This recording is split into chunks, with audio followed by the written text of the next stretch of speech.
Chapter 901. Ning Xuema stared blankly for a moment before she suddenly came to a realization. The ancestor must have used a special invisibility technique. Only she could see him and no one else could see him. No wonder these disciples only saluted her and turned a blind eye to their most respected ancestor. So that's why. Ning Xuema recalled her actions just now, twisting and turning as if catching lice. She felt a little embarrassed. Fortunately, she reacted quickly and coughed. "I'm cultivating here. It's a special technique." She rudely used her buttocks to grind the ancestor's leg and pinched his thigh. Unfortunately, the flesh on his thigh was very tight, and she couldn't pinch it. Everyone knew that she was the ancestor's new disciple, and the ancestor's style of teaching was unique. Of course, they didn't have the opportunity to see it, but they had heard about it. Now that they saw Ning Xuema acting like this, they thought that she was really cultivating some kind of technique. Finally, they felt relieved and bowed to leave. The group of people quickly left.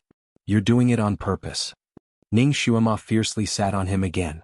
"Don't move." The ancestor's voice was slightly hoarse. The light in his eyes gradually deepened. Ning Xuema also finally felt the change in the body below her. Her face suddenly turned red. She obviously used a lot of strength. Even a stone would be crushed by her, but she didn't expect that the ancestor would act as if nothing had happened and even have a reaction. "Gulyalu?" A special sound broke the ambiguous atmosphere between the two people. The ancestor's eyes drooped and fell on her stomach. "Are you still hungry?" Of course. She had only eaten a small piece of pastry for a day and a night. Ning Xuemo remembered that unpleasant feeling again. She fiercely glared at him and said, "Let me go, I'm going to eat." She was about to stand up. Shinjuli directly wrapped his arms around her waist and said, "Let's go, I'll take you to eat." "Take me to eat? What?" Ning Xuema was about to ask, but the world in front of her was spinning, and the wind was whistling in her ears. She hurriedly opened her eyes and found that the two people were already in the clouds. The clouds on both sides were like a whirlwind, rapidly retreating several times faster than taking a plane. Ning Xuema's waist was held by him as they traveled through the clouds. That kind of feeling was indescribably wonderful. Was this the so-called riding on the clouds? Ning Xuema had seen this scene before. She also knew that the ancestor's psychokinesis, and that he should have become an immortal, and immortals could ride on the clouds. But after all, she had never seen it before. Now she finally saw the real thing. He had even thoroughly experienced it. It's the ancestors was the ancestor was the ancestor was the ancestor was the ancestor was the ancestor. Great God, aren't you going to ride your sword? Ning Xuema subconsciously grabbed his sleeve, afraid that he would play a prank on her and throw her down. Flying swords? When you reach the 8th level of the Earth realm, you will be able to ride a sword. Shinjuli replied. In other words, with his ability he didn't need to rely on any tools to fly. The Almighty was indeed the Almighty, a true immortal. Ning Xuema's eyes flashed with envy. She raised her chin and said, "I can do it too." "That's right. Even if you can't, I will train you until you can." Shinjuli stroked her hair. What was he saying? Why did it sound so cruel? Ning Xuema changed the topic. "Where are you taking me?" "Good place." The Almighty's words were always so concise. Chapter 902.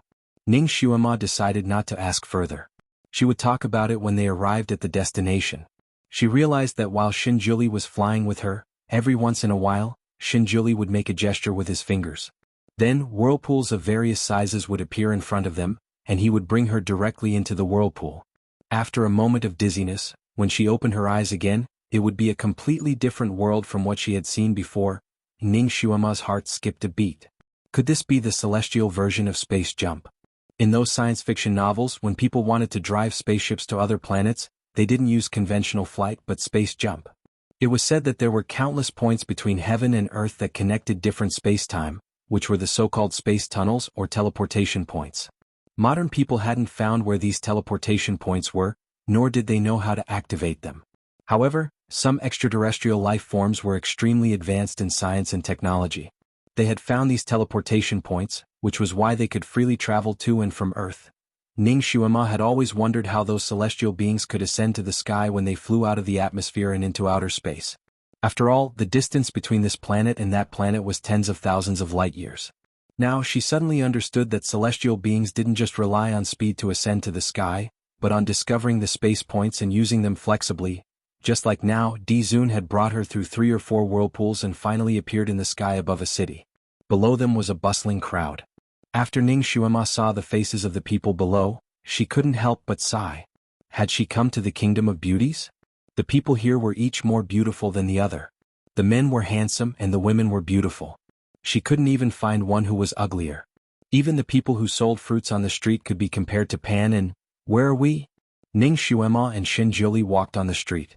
The streets here seemed to be paved with green jade. It was smooth and comfortable to walk on. Looking at the buildings on both sides, they were completely different from the style she had seen before. However, they were extremely beautiful. Every house was so pleasing to the eye. The ageless kingdom. Xin Jili spat out 3 words. Don't they grow old? Ning Xuema looked around. Indeed, she didn't see any old people or even children.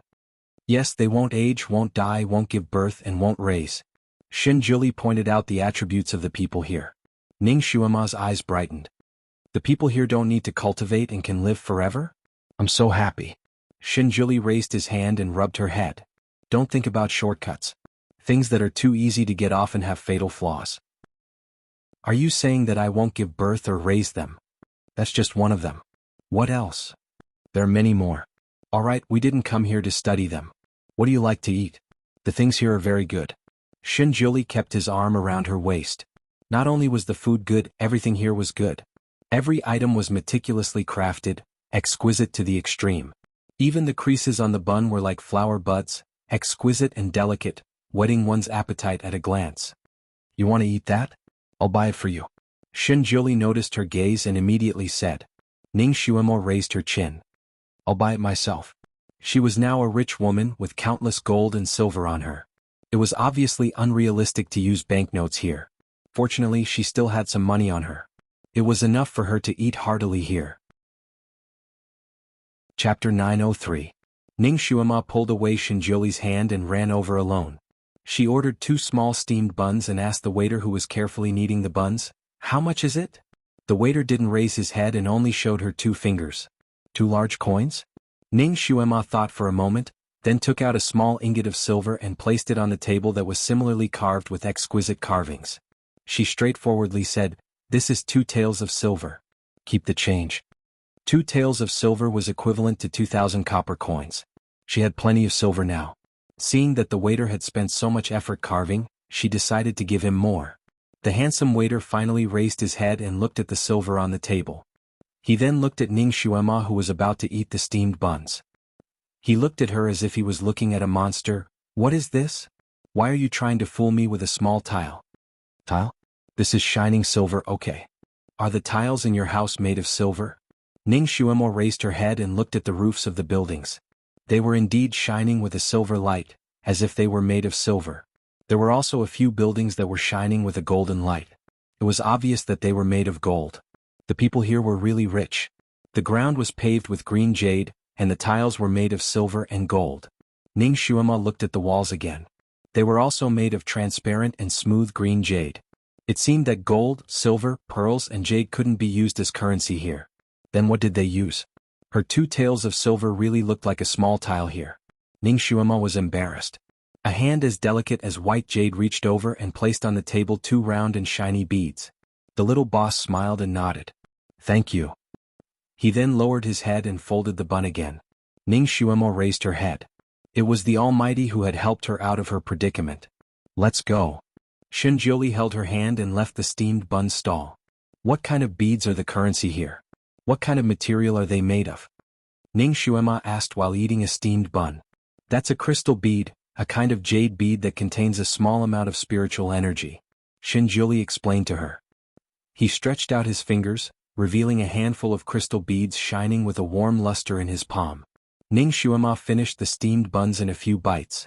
She picked up a crystal bead and looked at it.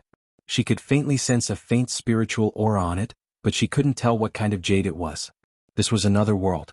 She could not use the thinking of her own world to consider the things here. Ning Xuema stopped talking and began to pay attention to the things that the people around her used to trade. Sure enough, there were pearls of various sizes and colors. She didn't have any of these beads. In other words, she had become a pauper again. Luckily, she had the Almighty by her side. The Almighty was rich and didn't even bat an eyelid when buying things for her. Of course, the things he bought for her were mainly food. Along the way, the 2 of them bought a variety of specialty snacks. The flavors of the food here might not be all Ning Xuema's favorite, but it was true that everything was extremely exquisite. It seemed that the people here were especially obsessed with perfection. Even a stick of sugar-coated haws had a unique shape. There were even flowers carved on it. After walking around, Ning Xuema ate this and that. Unknowingly, she ate until she was full. However, she hadn't even eaten a third of the specialty snacks here. The people here really aren't ordinary. They're clever with their hands and are extremely patient. Even a meatball can be made to look like a crystal ball. At this moment, Ning Xuema was sitting on a bench by the roadside to digest her food. She could not help but sigh. Chapter 904. They're too bored, Xinjiuli replied. Ning Xuema was stunned. She thought about their immortal lives and how they had no concept of life and death, so they developed all kinds of interests to do the most meticulous work to kill time? That's possible. Since they don't lack anything, why do they need those crystal beads? Although they don't age and die, it's only when there's no external force and their living conditions are met. Their bodies have a kind of defect that needs to be compensated with crystal beads. They need to eat a few crystal beads a day to maintain their body's needs. Only then can they live for a long time. You're saying that they need to absorb the spiritual power of the crystal beads to live? I see that the spiritual power between heaven and earth is very abundant here. Why don't they directly cultivate and absorb it? Ning Xuema was a very observant person. She could feel the abundant spiritual power here. Their physiques are not suitable for any kind of cultivation. It seemed that they weren't very happy. They also had their shortcomings. Ning Xuema suddenly didn't envy them. So what if they had a long life? What was the point of living like a pool of stagnant water? It was even more boring. She naturally liked to take risks. Although she was always rolling on the line between life and death after transmigrating, her life was very colorful. She never felt that life was difficult. Where did they get these crystal beads? Ning Xuema picked up a crystal bead to study. In the mountains 100 miles away from the city, there's a kind of mineral deposit. There are strange beasts in the mountains. It's not easy to collect them, Xinjiuli explained. He pulled her up. Let's go. I'll show you something else. At this moment, Ning Xuema's little bit of resentment towards Xinjiuli for losing the chess game had already disappeared. She followed beside Xinjiuli, her eyes shining. What is it? There were many strange things in this country. Xinjiuli also bought her a lot. There were cloaks, clothes, jade bracelets. There were simply too many. Fortunately, he gave her a storage bag. Otherwise, she wouldn't have been able to store so many things. Because the people here were extremely beautiful, Xinjiuli and Ning Xuema were not too conspicuous walking on the street. Xinjiuli cast a little spell to cover their specific appearances. Then he took her to wander around so that they would not attract too much attention. However, Xinjiuli was born with a special temperament. That kind of natural elegance and nobility was not something that people here could have.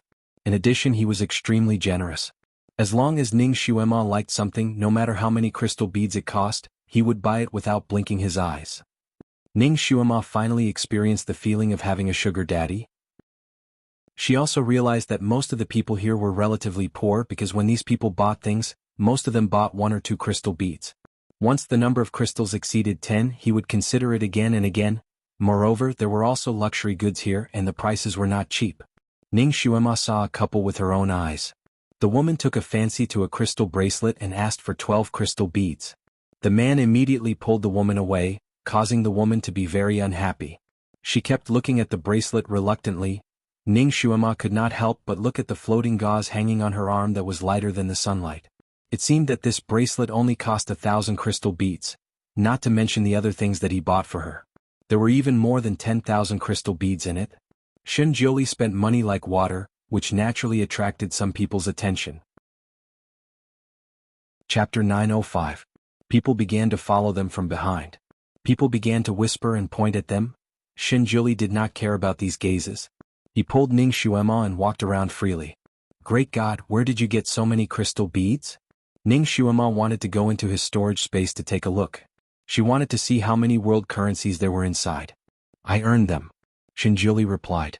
It was good to have skills. No matter where you went, you could become a person above others. For example, the great god.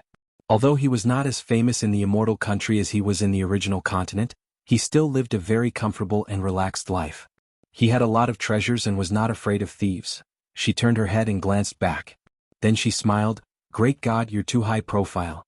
There are 3 thieves following behind you. Xinjiuli was too lazy to turn around. If they don't find it tiring, then let them follow. You already noticed? Nonsense. With his high cultivation, how could he not notice that someone was following them? Ning Xuema naturally did not care about the thieves. She and Xinjuli walked while chatting casually. There was suddenly a gust of wind behind them. A person charged in between Ning Xuema and Xinjuli. Xinjuli casually pulled Ning Xuema into his arms. Then he turned his body sideways, causing the man to miss and fly away. He was lying on the ground. This fall was not light. He struggled on the ground and could not get up for a while. He turned his head to look at Ning Xuema and Xinjuli with tears in his eyes. It was a very beautiful youth. He had big eyes and double eyelids. He was more delicate than a little girl. The handsome young man's teary eyes made people feel pity for him at first glance. Does it hurt? Ning Xuema wanted to do a good deed. She helped him up and patted the dirt off his body. Be careful when you walk. Thank you, big sister. That young man looked very young, even younger than Ning Xuema, so it was not difficult for him to call her sister. Ning Xuema patted his shoulder again. You're welcome.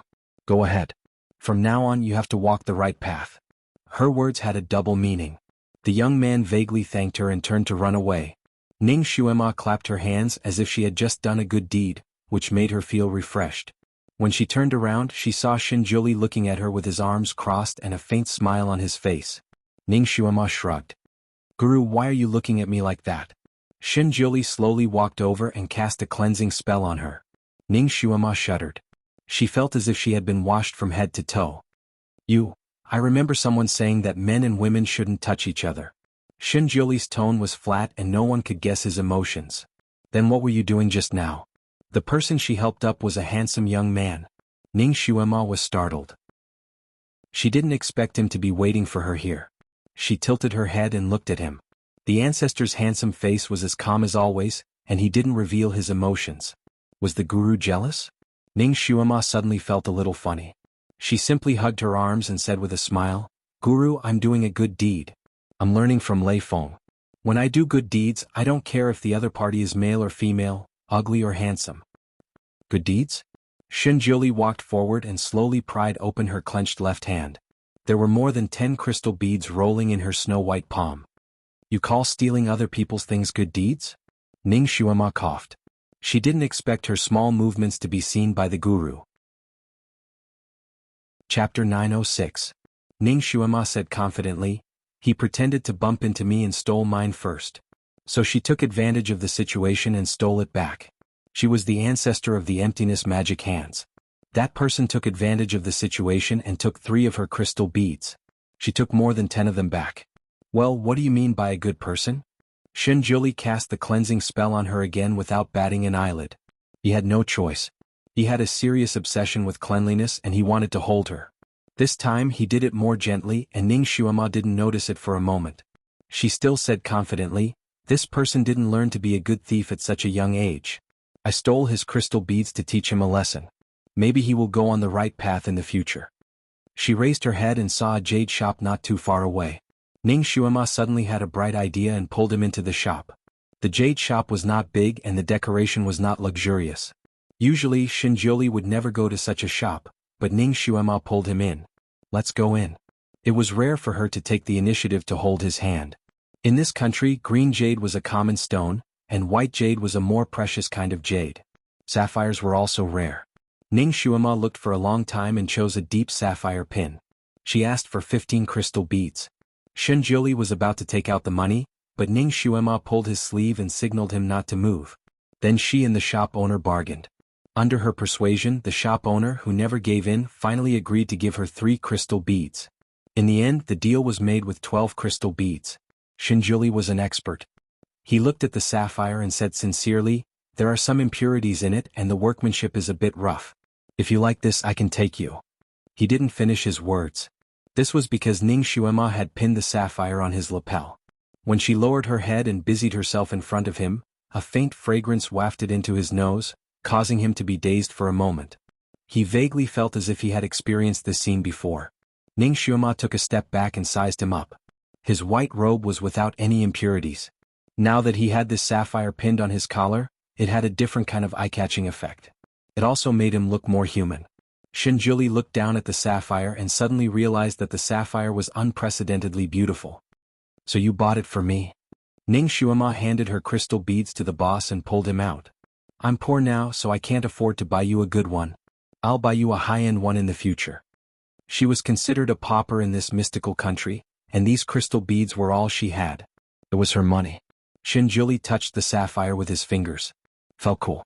Ning Xuema knew that he had always pursued perfection. He didn't even accept disciples or grand disciples with average looks. This showed how picky he was. This sapphire pinned on her lapel probably wouldn't be good enough for him. Thinking about it, he casually gave her a cloak that cost more than 1,000 crystal beads. Her crystal beads were indeed not worth it. He probably didn't want to wear it, right? Ning Xuema sighed. Forget it if you don't like it. She was about to say that if he didn't like it he could just take it off. Unexpectedly, Shinjuli pinned the sapphire on his lapel and adjusted it. He even covered it with a faint layer of psychokinesis, making it impossible for her to take it off. Now I like it. Chapter 907. Although Shinjuli's voice was still faint, there was a kind of gentleness in it. Ning Xuema's heart skipped a beat. She had bought this for him on a whim. She wanted to give him something that she had bought with her own money. Later she realized that it was a little inappropriate. She probably stepped on the bottom line of the Dizun's items. Seeing him like this, her heart was slightly warm. She was still holding Shinjuli's hand. His hand was slightly cold, but Ning Xuema felt as if there was a warm current passing through his fingers and directly into her heart. It was originally an ordinary sapphire, but because it was worn on the great god's lapel, and because he had used his psychokinesis to protect it, it shone with a blue light. In an instant it was upgraded by several grades. When the two of them came out of the store, the two thieves who had been following them finally couldn't help but make a move. First they were noisy behind them and then they started to fight. The one who was beaten up couldn't seem to stop and rushed towards the Dizun. He took the opportunity to pull the sapphire on the Dizun's lapel, but before his hand could touch the Dizun's lapel, his whole body suddenly flew out horizontally. With a bang he fell on the green jade floor and was disoriented. He didn't even know how he flew out. He wanted to get up, but his hands and feet were soft like noodles. He couldn't move at all. He looked up in horror and stared at Shinjuli. You, Shinjuli said indifferently, you won't be able to steal again. Once you break this rule your hands and feet will be broken, and you will never be able to recover. He pulled Ning Xuema's hand again and ignored the two thieves. Let's go. He held Ning Xuema's hand and left hand in hand. The thief's companion originally wanted to rush over and argue, but seeing this he decisively stopped. After Shinjuli and Yi Fuqian left, he walked over to help his friend up. Strangely, after Shinjuli left, the thief's hands and feet could move again. He moved around on the spot, and after confirming that his hands and feet were fine and there was no discomfort, he was overjoyed. He immediately pulled his companion away. Let's go somewhere else and steal again. His companion was still worried. But that person just now said that if you steal again your limbs will be broken. How could there be such a thing? He was just bluffing. Do you think I'm a pushover? The man didn't care at all and dragged his companion away. 2 hours later he was lying in an alley screaming miserably. His limbs had completely turned soft and slender and he could no longer move. Of course, Ning Xuema did not see these subsequent developments. At this moment she was standing in front of a weapon shop, holding a pair of email piercers, unwilling to let go. He didn't know what material the pair of email piercers were made of, but the whole body was shining with a soft moonlight. The style of the handle was very ancient and elegant, and it felt very good to the touch. It was surprisingly suitable. The shop owner next to them was a cool young man. He was a man of few words. When Ning Xuema was fiddling with the pair of email piercers, he just watched from the side. He only said one sentence to the ancestor, "I'll cast this blade on time. Your Excellency can pay the bill now." Ning Xuema's expression changed. These email piercers were specially made for her by the great god? The blade looked as thin and brittle as colored glass. It was indeed exquisite, but could it be just an ornament that was only good for looking at but useless? Ning Xuema carefully flicked the blade. She didn't dare to use too much strength for fear that her finger would break it. Her careful appearance probably stimulated the cool swordsmith. He suddenly stretched out his hand to Ning Xuema. "Give it to me." Chapter 908. What did he want to do? Ning Xuema casually handed one of them to the blacksmith. The blacksmith took it and without even looking at it, he stabbed it into a large piece of green jade on the side. The email piercer went in as easily as piercing tofu. It didn't even make a sound. Ning Xuema's heart skipped a beat. She deliberately went forward to touch the green jade. The green jade was extremely hard and had the highest hardness. She then pulled out the ame piercer and easily pulled it out. It didn't take much effort at all. It really was a treasured blade. If it could pierce green jade so easily, it could definitely cut through gold and iron. She pulled out a strand of hair and blew it at the blade. Before the hair touched the blade, it was cut in half. The blacksmith proudly said, "It's made of 1,000-year-old moonlight iron. It can cut through any weapon. It can pierce through any cultivation body." It was this powerful. Not only was it a divine weapon, it was also a magical tool. Although Ning Xuema didn't know what this moonlight iron was, from the sharpness of this treasure and the blacksmith's serious attitude, she knew that this metal was definitely not ordinary. Moonlight iron is like moonlight. It comes from Moonlight Mountain. A piece the size of a fingernail is already priceless. The moonlight iron used to make this weapon weighs several kilograms. There is only one piece in the world. Its value is immeasurable. The blacksmith saw that Ning Xuema didn't seem to know the origin of the moonlight iron and couldn't help but explain. His voice was still cool. "In Bulo City, only this one dares to take this job." Ning Xuema's heart skipped a beat. "Great God, did you personally get this moonlight iron?" Shinjuli lightly said, "I just happened to pass by and get it. It's useless to just leave it there. Your martial arts are so bad, it's not bad to use it to protect yourself." He said it so casually as if it was just a piece of scrap metal. The blacksmith looked at him with a constipated expression. Just leave it there? This kind of high-quality moonlight iron was hard to find even in the entire Bulo country. He had lived for tens of thousands of years and had never seen a second piece. When he saw it, he was stunned. He rubbed his eyes several times and carefully looked at it 3 or 4 times before confirming that it was real. He almost didn't dare to take this job. Because this item was too precious, even more precious than the Emperor's Imperial Jade Seal. Once someone saw it, it would cause a huge commotion in Bulo City. Countless people would covet it and fight over it. Even the monarch of Bulo City would miss it. That was why he didn't dare to let anyone know about it after he took on the job. A special workshop was specially built for it. There were no windows, only a small sealed door that could only allow one person to enter.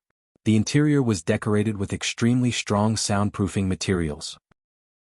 He dared not work during the day and took other jobs as usual. In the dead of the night, when there was no one around to disturb him, he would enter the secret workshop and forge a piece that was 1,000 times more meticulous than embroidery. After expending a great deal of effort, he finally succeeded. This was the work he was most satisfied with so far. It was the crystallization of his blood, sweat, and tears. Just looking at him gave him a sense of pride.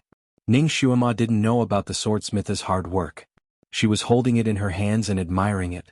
With a slight wave of his hand, it was as if he had waved a circle of moonlight, shining brilliantly. She looked at the workmanship again. The proportions were perfect, and it was neither light nor heavy.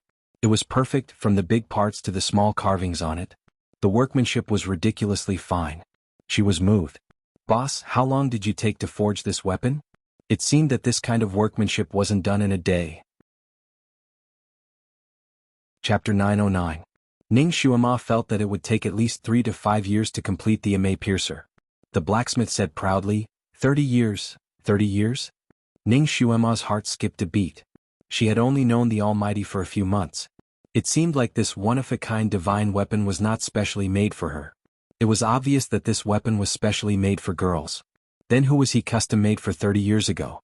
Yi Qingwan? Or Yunxi? Or some other female friend of the Almighty that she did not know yet? Or his future wife? She suddenly realized that she knew almost nothing about the Almighty. She slowly put down the ame piercer. "What? You don't like it?" Shinjuli raised his eyebrows. He thought that when Xuemo received this gift, she would be so happy that she would jump up and down. He didn't expect that she would have this kind of indifferent expression on her face. Ning Xuema smiled and said straightforwardly, "The Almighty prepared this for someone else, right? I don't want to steal someone else's beauty." She suddenly had an idea. If this had been prepared for Yunxi, it would have been hard to say. If it had been prepared for Yi Qingwan, then she should steal someone else's beauty. That damn person would die of anger. She did not want to have such a high style. "Almighty, who did you prepare this treasure for?" She prayed that the Almighty did not give it to Yi Qingwan. Otherwise she would not hesitate to snatch it away. Shinjuli glanced at her and put the weapon in his storage space. He said indifferently, "Since you don't want it, you don't need to know who I prepared it for." Ning Xuema was speechless. She had lost a treasure because of her pride. Tsuke he did not want to give it to her in the first place. He only wanted to let her try it out. He was like a domineering CEO in modern times who brought his secretary to buy a gift for her. Of course the gift was for someone else. The more she thought about it, the more she could not take it lying down. She asked the shop owner, "Where is Moonlight Mountain?" She wanted to get a piece of this metal and forge it. Shinjoli's eyes flickered. He guessed what she meant, but he did not say anything. The blacksmith looked her up and down and shook his head. Difficult, difficult, difficult. Ning Shuema. What do you mean? You can't go up the Moonlight Mountain unless you're a Heaven Stage Psychokinesis master. Mrs. Psychokinesis should be around Earth Stage level 2. The difference is too great. Not to mention looking for the Moonlight Iron, even if you find that mountain you won't be able to go up. Who would have thought that this swordsmith would have such sharp eyes? But there should be very few people with heaven-rank psychokinesis, right? Perhaps there were many in the Bulow country? After all, the people here were immortal and had endless time to cultivate. There should be a large number of people who have reached this level, right? Do you really want to go to Yueguang Mountain? Shinjuli looked at her with a faint smile. I can send you up there. The swordsmith's expression changed. He looked at Shinjuli and frowned. So what if we can go up? The guardian beast of Moonlight Mountain will also eat her. Shinjuli crossed his arms and looked at Ning Shuema. There is indeed a guardian beast on Moonlight Mountain, the Moonlight Pterosaur, an Earth Stage Level 8 beast. It is good at fire attacks, can hide, and is as fast as lightning. It is also known as the Electric Beast. He quickly explained the characteristics of this beast. Are you sure you want to go? Was he trying to provoke her? Ning Shuema quickly analyzed the characteristics of this beast in her mind. She smiled and said straightforwardly, yes. As long as you can send me up there. Chapter 9-10. The swordsmith was shocked. Was this little girl looking for death? Who wants to go to Moonlight Mountain? A clear female voice suddenly came from outside the door. If you can find 10 taels of Moonlight Iron, this king will give you 10 million crystals. Everyone turned around when they heard this. The door curtain was lifted and 2 beautiful maids came in first. They bent down and opened the door curtain. There was a young girl dressed in luxurious clothes. She was beautiful and unparalleled. Her aura was not small. When the swordsmith saw this woman, his expression changed slightly. He bowed down, "Your Majesty." That woman was the king of the Immortal Kingdom. She nodded slightly and ignored the swordsmith. Her eyes swept over Ning Shuema and finally landed on Shinjoli. A trace of surprise flashed through her eyes. Shinjoli used a technique to hide his appearance and aura. The people here could not see his true appearance. The queen believed that her eyes were sharp enough to see a person's cultivation level, but she could not see his. She faintly felt that this man's cultivation level was deep and profound. It was like a vast ocean that no one could see through. Your Majesty is a heaven-ranked cultivator? The queen's eyes sparkled. Shinjuli was too lazy to answer her. He was too lazy to waste his breath on people he was not interested in. Ning Shuema also crossed her arms and watched from the side. She did not think that she would meet the queen while shopping. How dare you? Our queen is talking to you. How can you not answer? You. One of the maids sternly scolded. However, before she could finish her words, Shinjuli glanced at her indifferently. Just one glance was enough to freeze the maidservant. Her heart fiercely trembled and she could not say anything else. Shinjuli was too lazy to deal with people. He pulled Ning Shuema's hand. Let's go. This was probably the first time that the queen had been ignored so thoroughly. Her pretty face blushed slightly, and her eyes flashed with a hint of sternness, but she immediately hid it.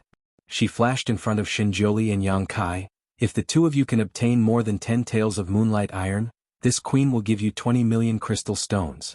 Shinjuli remained unmoved. He lowered his eyes slightly and waved his sleeve.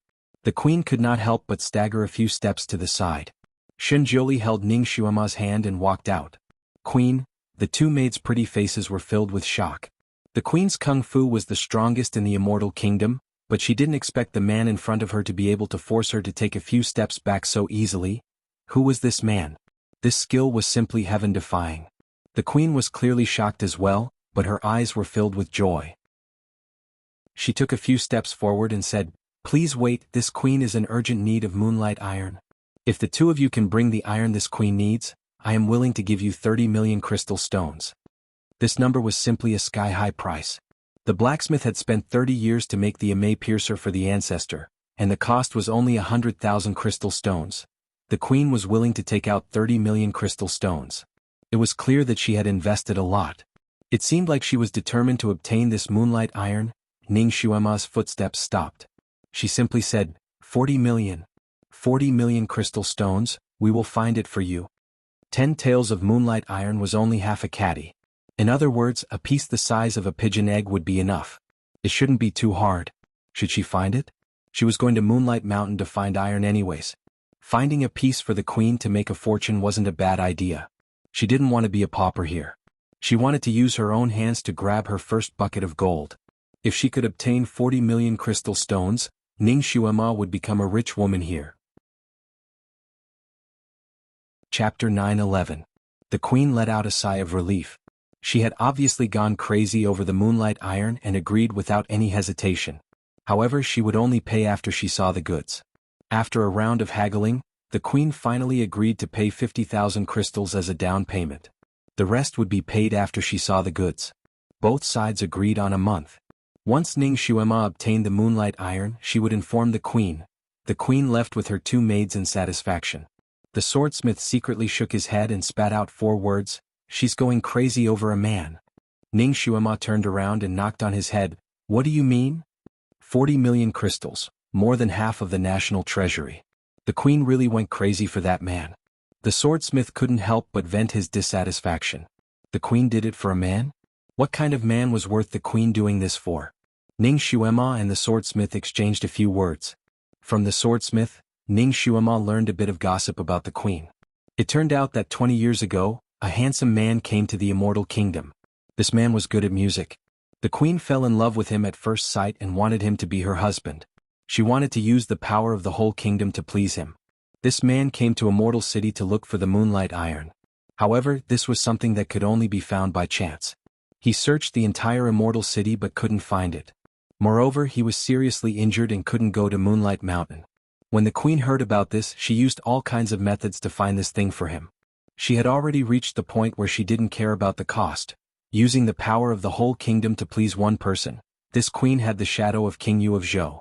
King Yu of Zhou teased his vassals in order to win the beauty's smile. The queen also didn't care about the cost to please the handsome man. The people of the Immortal Kingdom were all good-looking. The queen was also outstanding. What kind of man could make her so infatuated with him? To be honest, Ning Xuema was a bit curious. The swordsmith didn't want to talk too much about his king. After a few words, he didn't want to talk about it anymore. He only gave a few reminders out of kindness. He said that there was no one in the entire Immortal Kingdom who had reached the Heaven Realm. There were people who reached the 9th level of the Earth Realm who went to Moonlight Mountain and used a special method to climb up. However, they never came back down after they went up. That was why the price of moonlight iron was so exorbitant. Therefore, it was impossible for Ning Xuema to find outside help. They could only rely on themselves. He said all this to let Ning Xuema understand how difficult the task she had taken on was. Ning Xuema had actually understood how rare moonlight iron was when the queen had raised the price with all her might, so she had only smiled at the swordsmith as reminder. He looked at Shinjuli with bright eyes. "Guru, will you send me up?" Shinjuli was speechless. This girl was so eager to agree to the queen's deal. How much money did she need? Did she know how hard it was to find moonlight iron? He said leisurely, "All right. However, I will not help you search for it. You'll have to rely on yourself when you get to the top." He wanted to bring her to Mount Yueguang to train, and this was a good opportunity. Within the majestic Bulow City Imperial Palace, the curtain made by sharkmen fluttered in the wind. A red-clothed man reclined on a white jade bed. His eyebrows were like cold smoke and his eyes were like autumn waves. He was as elegant as a poem and as handsome as a painting. Beside him was a blue guqin. The guqin was overflowing with colors. Among the 7 strings, one of them was a strange bright red color, as if it had drunk enough blood. It made sounds without any wind and from time to time, it would emit strange cries. Chapter 9:12. The sound of the zither was vague and awe-inspiring. It was as if there were countless souls struggling inside. That red-clothed man used his fingers to gently play the zither. His brows were slightly furrowed and his eyes were deep. When the unaging queen came in and saw this scene, she waved her hand and the maid beside her silently withdrew. "Brother Shui, are you feeling better today?" The queen walked over and her voice was incredibly gentle. That man only cared about playing the zither and didn't pay attention to her. The queen's eyes flashed with hidden bitterness, but she immediately smiled and said, "Brother Shui, this king sees that your complexion is much better today." "Many thanks." That red-clothed man finally spat out these two words. He slowly got up and with a wave of his sleeve, the blue zither disappeared into his sleeve. He seemed to be really tired of lying down and got off the bed. The queen immediately walked over. "Brother Shui, I'll help you wash up."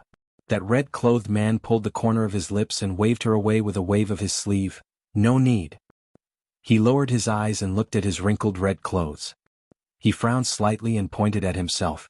A faint red light flashed, and his red clothes regained their brilliance. Brother Shui's martial arts have also recovered. Is this a cleansing spell?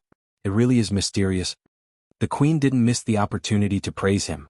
That red-clothed man seemed to give a lazy smile. He was born very beautiful and his smile was like a flower blooming. The queen looked at him with infatuation. "Brother Shui?" The red-clothed man walked to the table and sat down. He used his fingers to comb his long hair. His every movement was graceful and full of charm. The queen couldn't move her eyes away. Her eyes became even more infatuated. She couldn't help but walk over and pick up the jade comb beside her. "Brother Shui, I'll comb your hair for you." The red-robed man's eyes turned cold. "No."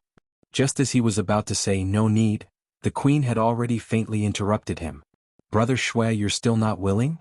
There was a suppressed resentment and anger in her voice. She was the ruler of the unaging country after all. She still had the pride of a ruler in her bones. That red-clothed man finally looked at her and revealed a smile that wasn't a smile. "If I'm not willing, what will you do?" The queen was stunned by his smile and muttered, "Of course? Of course I won't do anything. That's a good boy." The man in red stood up and ruffled her hair.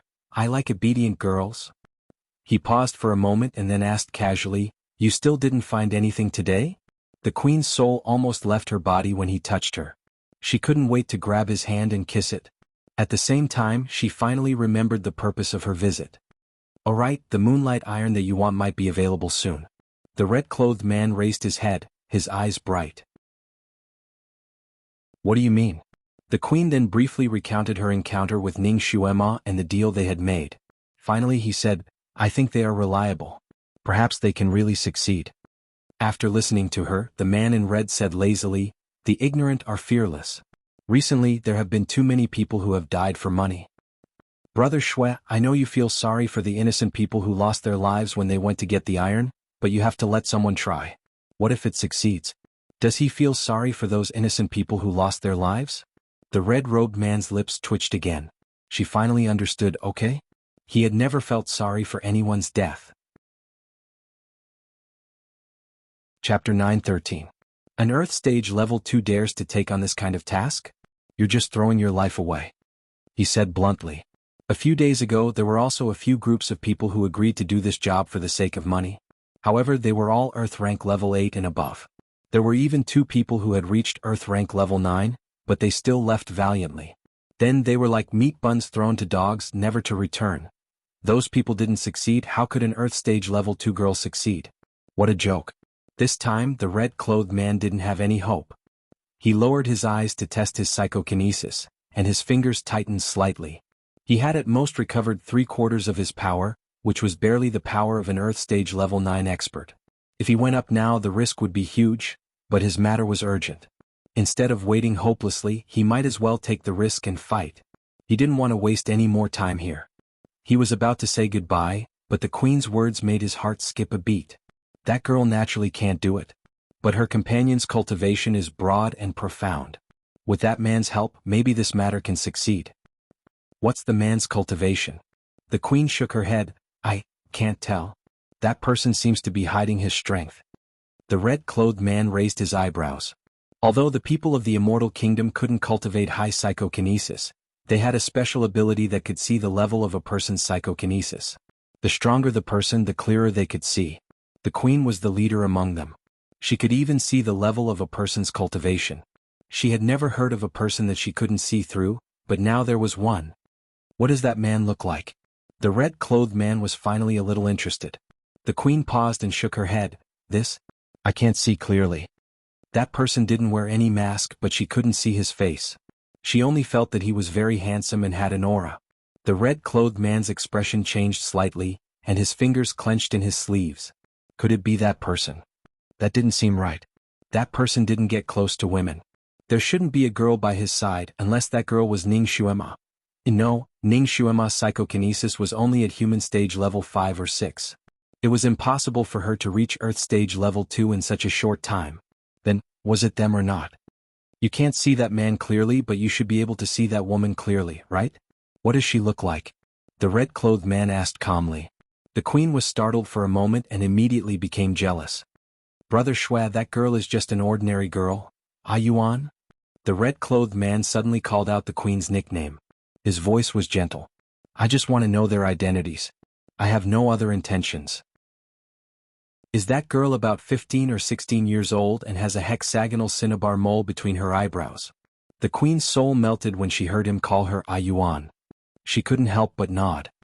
Yes, she does have a snow-white cinnabar mole between her eyebrows. Brother Shua, do you know her? The red-robed man's eyes drooped. How could he just know him? There seemed to be wind and clouds swirling in the depths of his dark eyes, but when he raised his head again, it was as calm as the wind. He seemed to be a little dispirited. Got it. He waved his hand again. I'm going into seclusion for a month. I don't want anyone to disturb me. It was obvious that he was chasing him away. Although the queen was somewhat unwilling, she still did not dare to offend him, so she said a few more words of concern before leaving. Chapter 9:14. When she was about to leave, the queen paused. Brother Shue, if those two people find the moonlight iron within 30 days, should I inform you immediately? The man in red said faintly, No need, I may not even be in seclusion for a month, the length is uncertain. In short, before I come out of seclusion, no one is to disturb me. His gaze fell on the queen's face, his gaze gentle. Ah Yuan, you can do it, right? The queen agreed and finally left reluctantly. Not only would she not disturb her lover's practice, she would also send a large number of troops to protect him, ensuring that nothing would go wrong during his seclusion. When she left, she even considerately closed the window for him. The queen's back disappeared outside the door. The man in red's eyes were cold with disgust. He lowered his head and thought for a moment, then his figure flashed and disappeared. Ning Xuema finally understood why only heaven rankers could go up the Moonlight Mountain. It was because it was a mountain suspended in the air. The mountain was thousands of feet high, piercing through the clouds. The top and bottom could not be seen. The bottom of the mountain was a black, ink-colored sea of clouds. The Moonlight Mountain was in the middle of the black sea of clouds. It was faintly shining like the moon, like a jade plate held out from the dark clouds.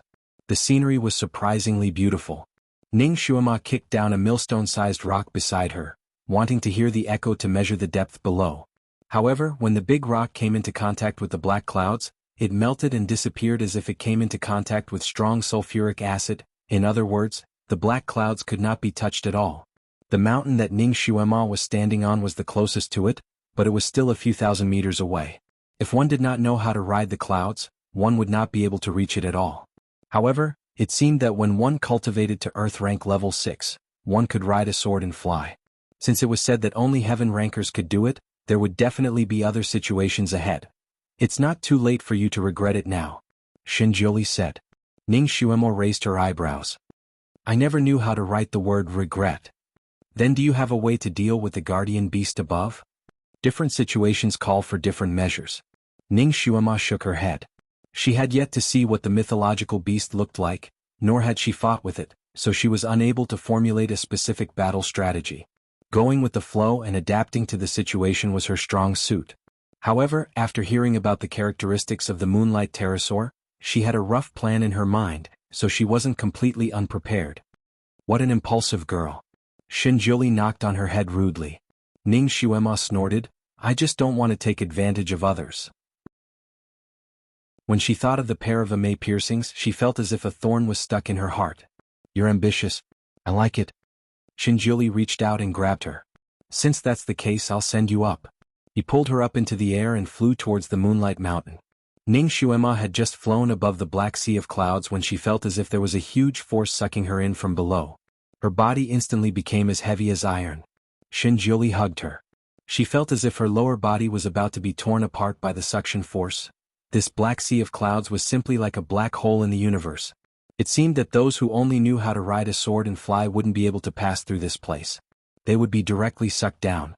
She couldn't help but tug at the corner of Shinjuli's clothes, fearing that he wouldn't be able to hold her and throw her down. Fortunately, Shinjuli's martial arts had never disappointed anyone. When he carried her and flew up, his face was still calm and relaxed as if it wasn't strenuous at all. Chapter 9:15. Are you scared? Shinjuli's lips curled into a smile as she clung onto his body tightly. Shinjuli was pleased. I'm not scared. Ning Xuemo raised her eyebrows and looked at him. I know you won't throw me down. Shinjuli's heart skipped a beat. Did she finally trust him again? He tightened his arms around her and promised, yes, I won't leave you behind no matter what. It was a very ordinary promise, but it made Ning Xuema's heart warm. She finally asked the question that had been hovering in her heart. Great God, in the end, who do you want to give that pair of eme piercings to? Who in the world had such good fortune? Would you believe me if I said that I wanted to give it to you? Shinjuli looked at her with a deep gaze. I don't believe you. Ning Xuemo replied straightforwardly. That swordsmith forged it for 30 years. I wasn't even born 30 years ago. Who was he trying to fool? Guru, are you trying to say that you have the ability to predict the future?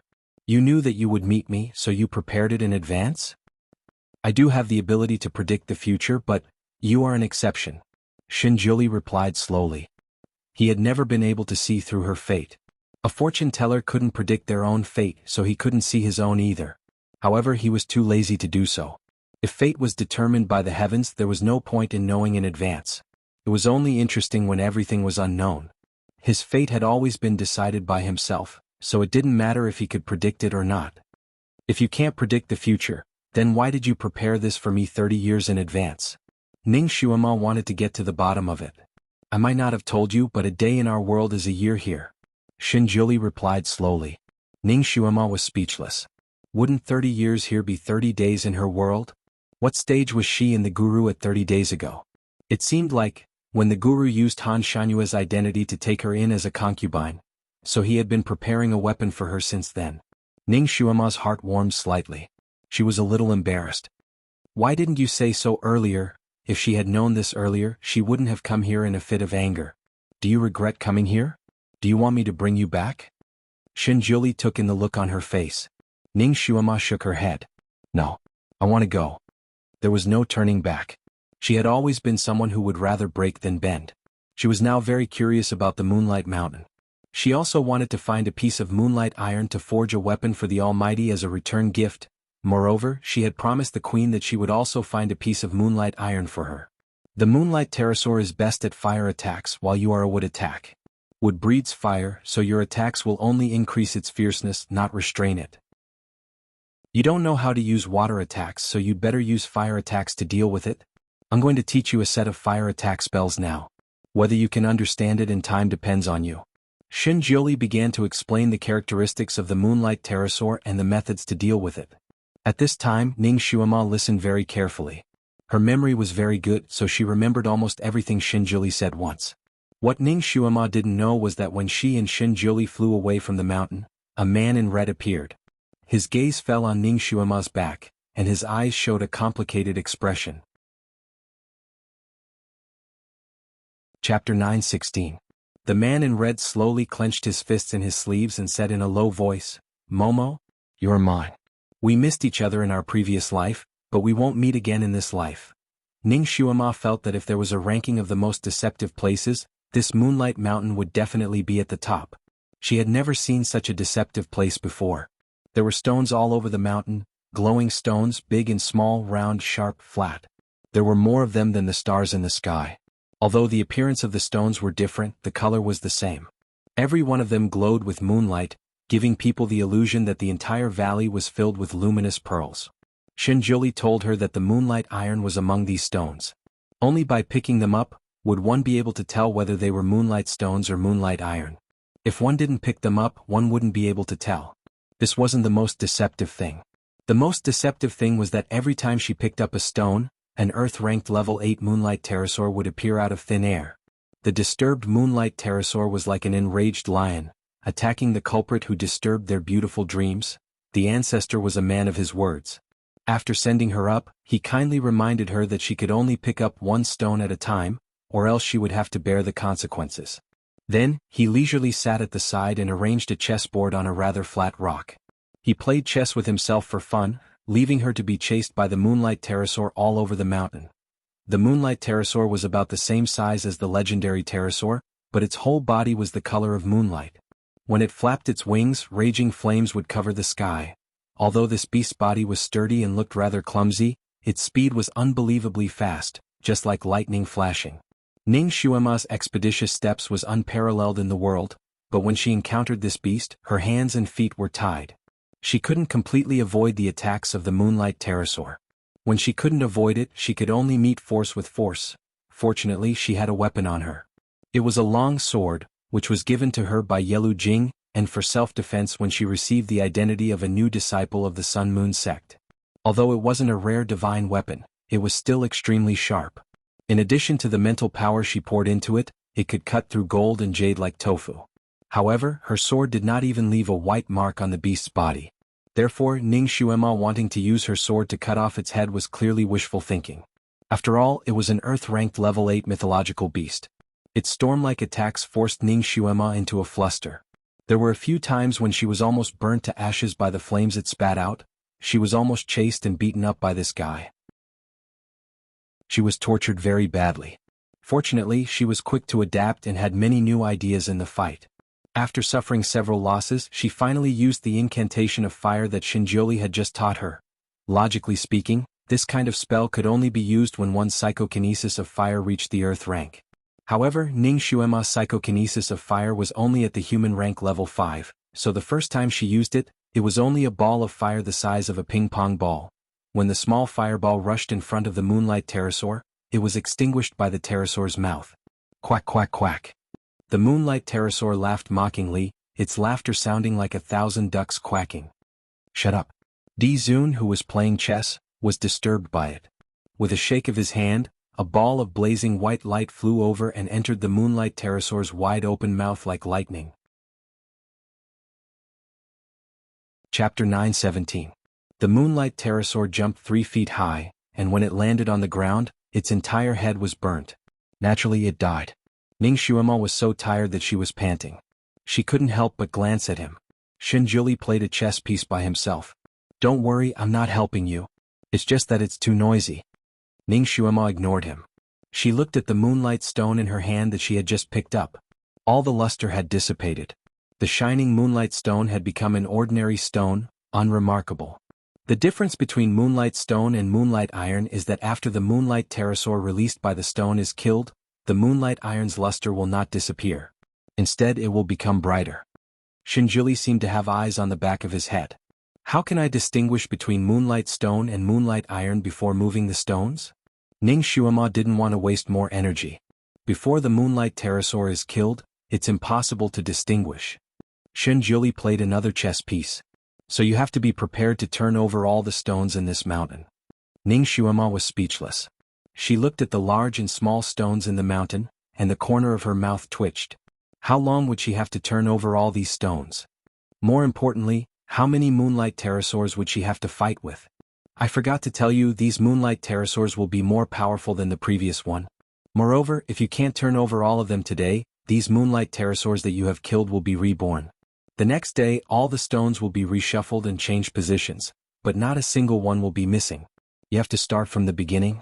Shinjioli kindly reminded her again. Ning Xuema's mouth twitched even more. This was too perverted. How could she find the moonlight iron properly? What's the ratio of moonlight stone to moonlight iron? Ning Xuema only hoped that the ratio was higher. That way it would be easier for her.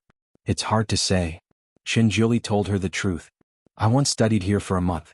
I killed the moonlight pterosaur 30 times, and only found 4 pieces of moonlight iron. Didn't that mean that even if she searched through all the rocks in the valley, she might not be able to find a single piece? Ning Xuema's pretty face turned green from the blow of the truth. No wonder this small piece of moonlight iron was so expensive. It was actually so hard to find. It was even more difficult than winning a lottery ticket. Don't be discouraged. Maybe you'll be so lucky that you'll find one every time you kill a dragon. Try your best. Shinjioli comforted her with a few words and went back to playing chess. Ning Xuema wished she could sweep his chessboard. If he had told her about his difficulties earlier, she might have backed out a long time ago, but now she had already bragged. If she couldn't find the moonlight iron, she would be too ashamed to face her elders in Jiangdong. Ning Xuema pursed her small lips. In her heart, she summed up the lesson she had just learned. She steeled her heart and flipped open the second stone that looked quite pleasing to the eye. Then a moonlight pterosaur jumped out. Because of the lesson she learned from fighting with the first moonlight pterodactyl, Ning Xuema wasn't so embarrassed this time. She was no longer chased by the moonlight pterodactyl. When she used the psychokinesis of fire again, the fireball she released began to grow bigger and bigger. It grew from the size of a ping-pong ball to the size of a steamed bun. Although it still couldn't cause any substantial damage to the moonlight pterodactyl, it could at least make it hesitate a little. In this way she fought with the moonlight pterodactyl for a full 2 hours. The moonlight pterodactyl still couldn't defeat and tear apart this delicate-looking little girl. Chapter 9:18. The moonlight pterosaur was very unhappy and couldn't help but roar at the sky. But halfway through its roar, it was interrupted by a ball of white light flying towards it. The white light suppressed its roar back into its throat with an overwhelming attack. So, the second moonlight pterosaur couldn't get up again. Ning Xuema threw away the stone that had turned into an ordinary stone in her hand and looked at Shinjuli again. "Those who disturb me will be killed." Shinjuli spat out such a cold sentence and continued to play chess. Ning Xuema let out a sigh of relief and sat down on a rock that looked quite safe. Although she was exhausted from fighting with such a strong opponent, her battle experience increased rapidly and the fire psychokinesis in her body was also flowing faster. She closed her eyes and adjusted her inner breath for a while. Then she stood up again, moved her hands and feet and opened the third moonlight stone. Just like that, she fought with the moonlight pterosaurs one by one. As her battle experience increased, the small fireballs she released became bigger and bigger. When she fought with the fifth moonlight pterosaur, a circle of faint red light suddenly appeared around her body. Her fire psychokinesis that had been stagnant finally leveled up. This was simply like fighting monsters to level up. Ning Xuema looked at Shinjuli. He actually brought her here to level up, right? After all, people's potential would be completely stimulated in a fight. It was also the fastest to level up and the skills that were cultivated would be the most firmly remembered. In fact, the 5 moonlight pterosaurs were all killed by the Almighty's big moves in the end. It was all when she was about to lose or when she was most tired. The reasons he casually came up with were all kinds of strange. They were noisy, the wind from the fan blew on him, the fire from the breath made him hot. After killing the 5th moonlight pterosaur, Ning Xuema ran to Shinjuli and sat in front of him. "Almighty, I'm hungry." She was sweating all over, her hair was a little messy, and her pretty face was even a little dirty. But her eyes were as bright as stars and her cheeks were rosy. Shinjuli's eyes flickered as he waved his hand. "Come here." Ning Xuema had been taken advantage of by him several times, so she wasn't willing to be fooled again. She was afraid that he would pull her into his arms and kiss her until the sky turned dark again. Her tofu had already been taken advantage of by him countless times. If he continued to take advantage of her, she would become tofu dregs. She sat where she was and shook her head. "No." Shinjuli pulled out a comb out of nowhere and twirled it around his fingertips. He looked at her and said, "Aren't you thinking too much? I just don't want to see your messy hair." Ning Xuema couldn't help but touch her hair. Yes, it was indeed knotted. She looked at the Almighty again. His clothes were as white as snow, not a single bit out of place. There wasn't even a wrinkle on his clothes, not even a speck of dust.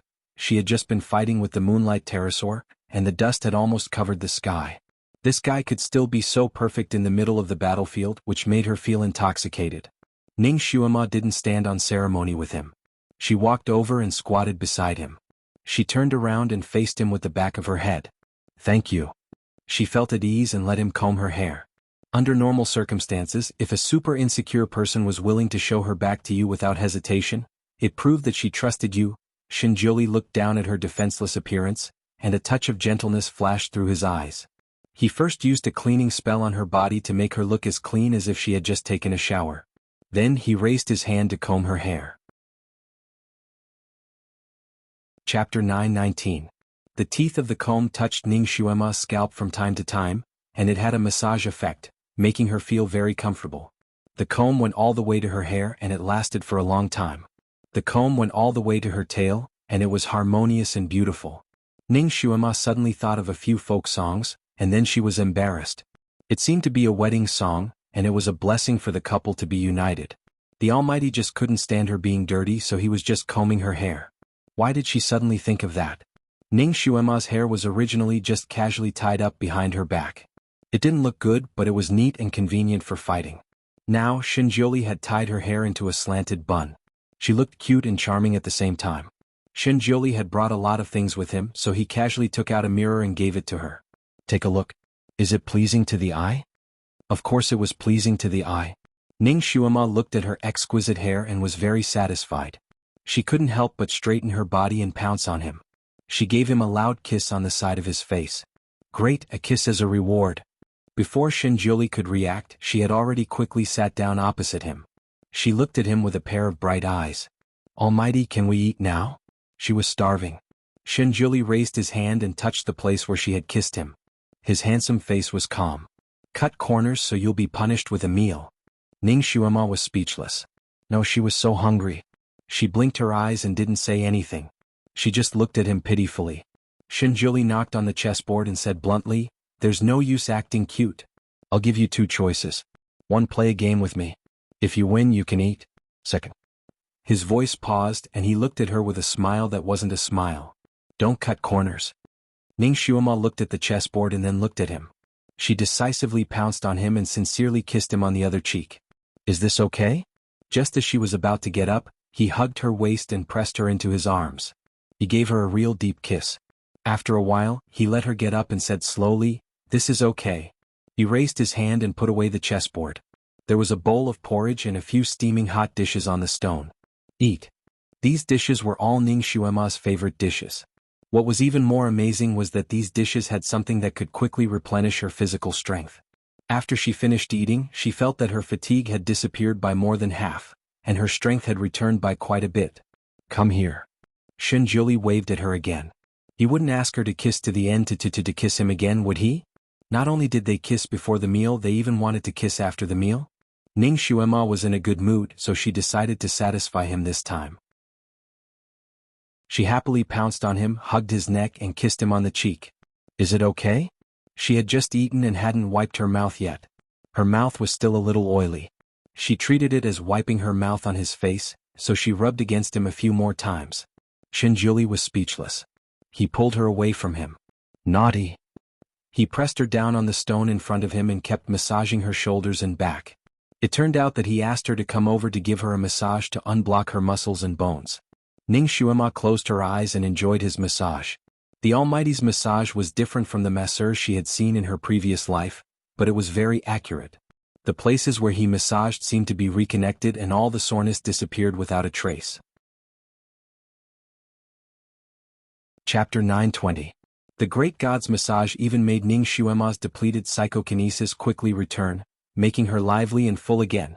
Shinjiuli only massaged for 5 or 6 minutes, but she felt as if she had soaked in a hot bath. Her spirit rejuvenated a lot.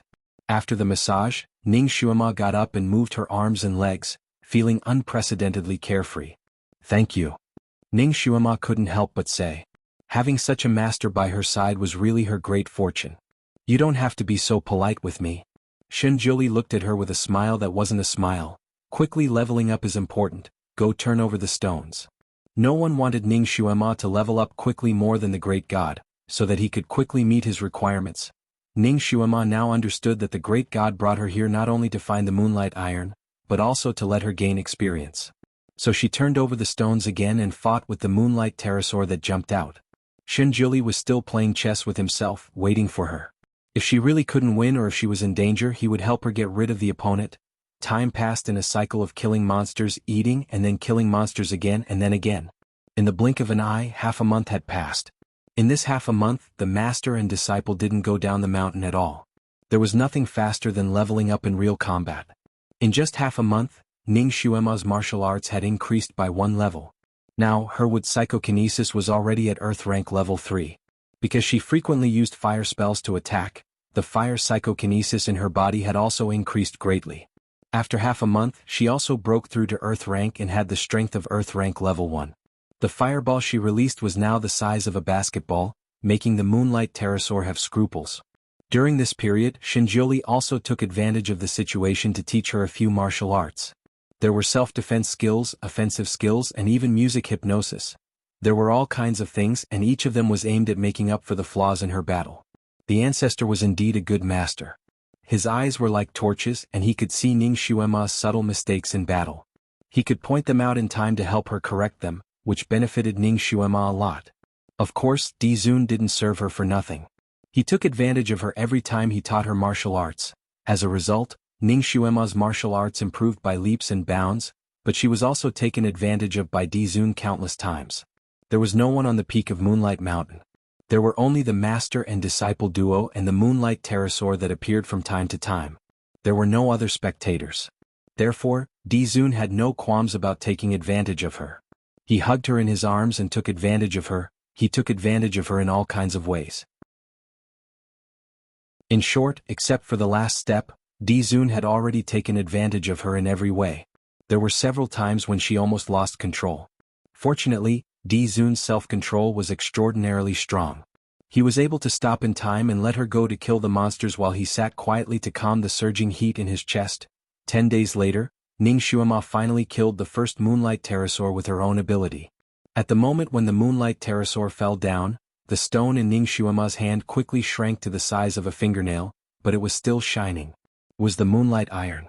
She finally found a piece of Moonlight Iron. Although the Moonlight Iron was small and light, she was still very excited to find it with her own hands. She excitedly circled around Shinjuli several times, as if she was presenting a treasure to him. Chapter 921. Shinjuli picked it up and looked at it, saying, "It's worth 30,000 crystals. Continue to work hard." He patted her shoulder to encourage her. When his palm fell, Ning Xuema's treasured Moonlight Iron had already disappeared without a trace. Needless to say, it had entered his storage space. Although Ning Xuema didn't have anything to show off, obtaining the first Moonlight Iron in her life greatly increased her confidence. Once again, she confidently went to turn over the rocks. This Moonlight Iron was indeed extremely difficult to find. After Ning Xuema killed the first Moonlight Pterosaur, her speed of killing monsters became faster and faster. The time she spent killing monsters became shorter and shorter. From the original 3 to 4 hours, it became 2 to 3 hours, and then it became 1 hour. With the time she spent killing monsters shortened, the number of monsters she killed on that day naturally increased as well. After another 10 days, she was already able to kill more than 10 monsters a day. However, there was still no trace of the Moonlight Iron. Her fire psychokinesis had risen to Earth rank level 2, and her wood psychokinesis had also risen above Earth rank level 4.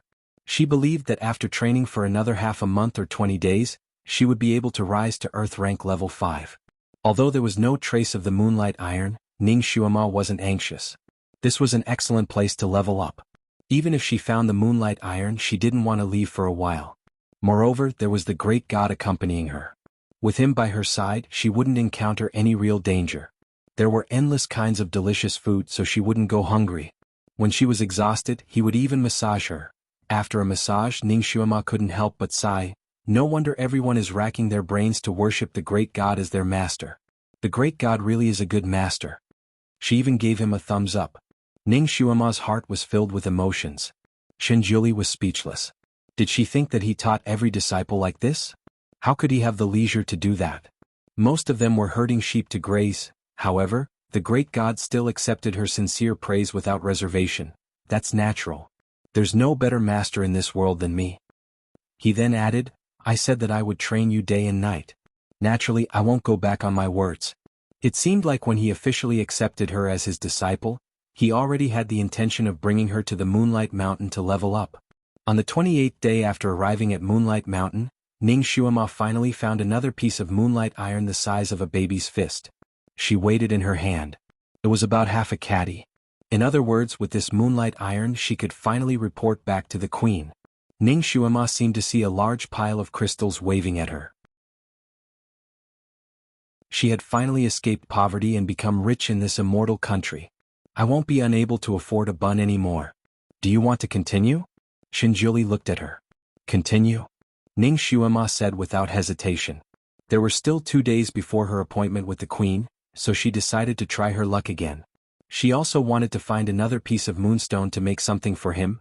However, in order to accompany her, the Almighty had been playing chess with himself for more than 20 days. Wasn't it too boring? She thought for a moment and said, Almighty, if you're bored, you can go down and take a walk. I'll look for another 2 days. After 2 days, whether I find the moonlight iron or not, I'll go down with you. Shinjuli tilted his head and looked at her. Are you chasing me away? No. Ning Xuema vowed, I'm just afraid that the great god will be bored. If she played chess with herself for more than 20 days, she would have gone crazy from boredom.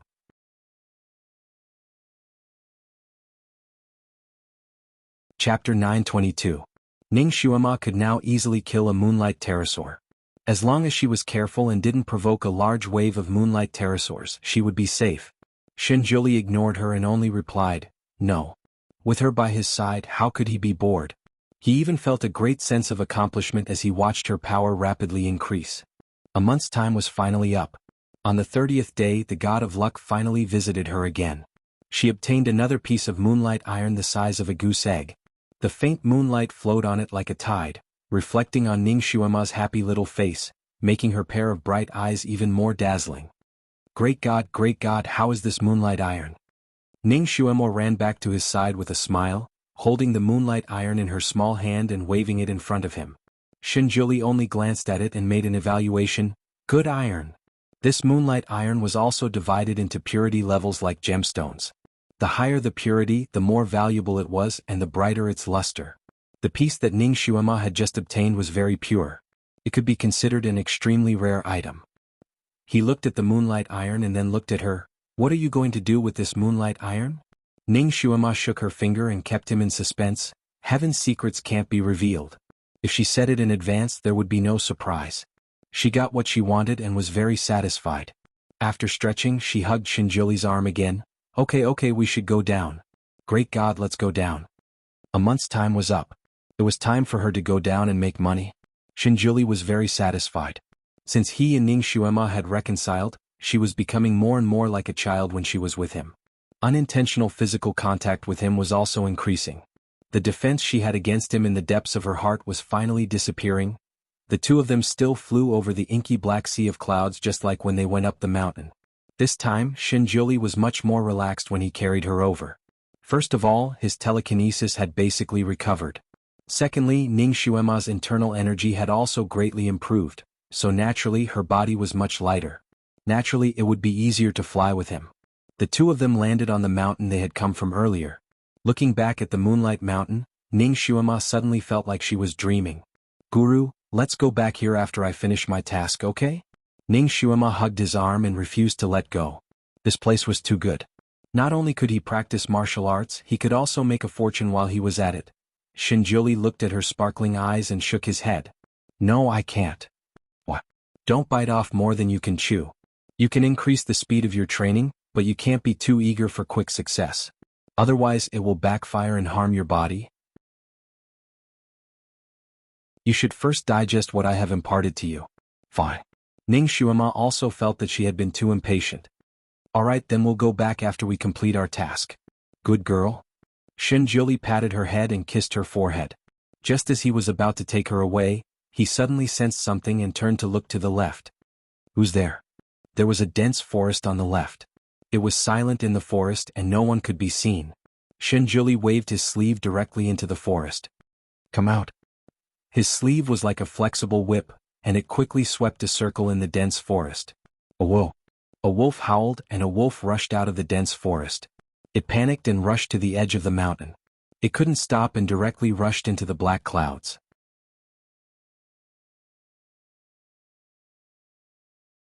Chapter 923. After the wolf fell into the clouds, it didn't even have time to scream before it melted into nothingness. It turned out that a wolf was coveting them in the forest. Ning Xuema couldn't help but laugh out loud. Guru, it turns out that you can also be oversensitive. Shinjuli frowned slightly. He vaguely felt that it wasn't a wolf that was coveting them in the forest. He even felt a sharp murderous aura just now. He originally wanted to go deeper into the forest to check it out, but he gave up the idea when he saw Ning Xuema, who was already a little tired. He grabbed her waist and said, "Let's go." He took her to the sky and disappeared in the blink of an eye. A moment later, a faint golden light flashed in the depths of the forest, and a man in red slowly appeared. The setting sun shone on his red robes, making him look like a fire. But for some reason it gave people a feeling of desolation. He looked at the Moonlight Mountain, and then looked in the direction where Ning Xuema and Xinjiuli disappeared. He slowly clenched his fingers. A murderous aura poured out from his body, causing the surrounding plants to wither instantly. 1 month. She actually stayed with him for a month on the mountain. And they never left each other's side. When Ning Xuema was slaying the dragon, she never left Xinjiuli's sight. Xinjiuli protected her so tightly that he couldn't even get close to her.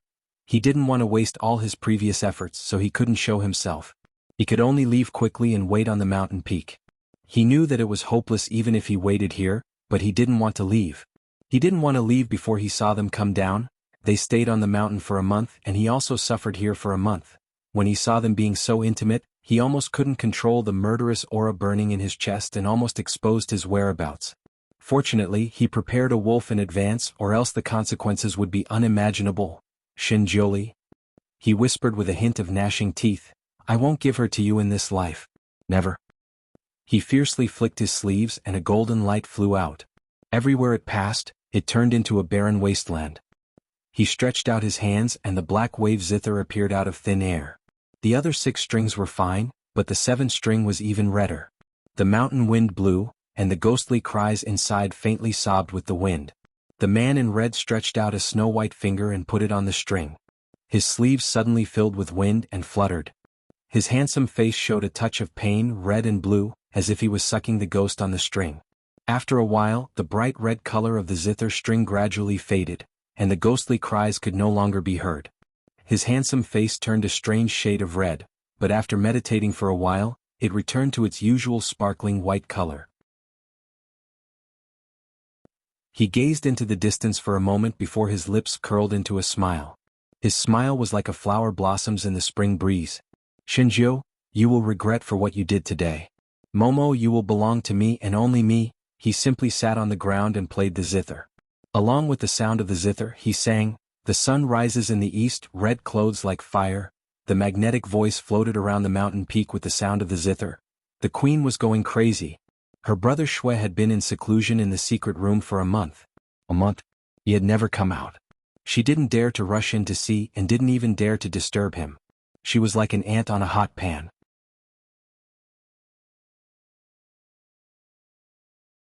Chapter 924. After a month had passed with great difficulty, the maid sent another piece of good news. She said that the moonlight stones she wanted had finally been taken out by the other party. Now the other party wanted the money and the goods. The queen of course did not dare to be negligent. A gust of wind blew towards the place Ning Xuema wanted the goods to be delivered, the first tea house. She finally saw Ning Xuema and Xinjiuli again.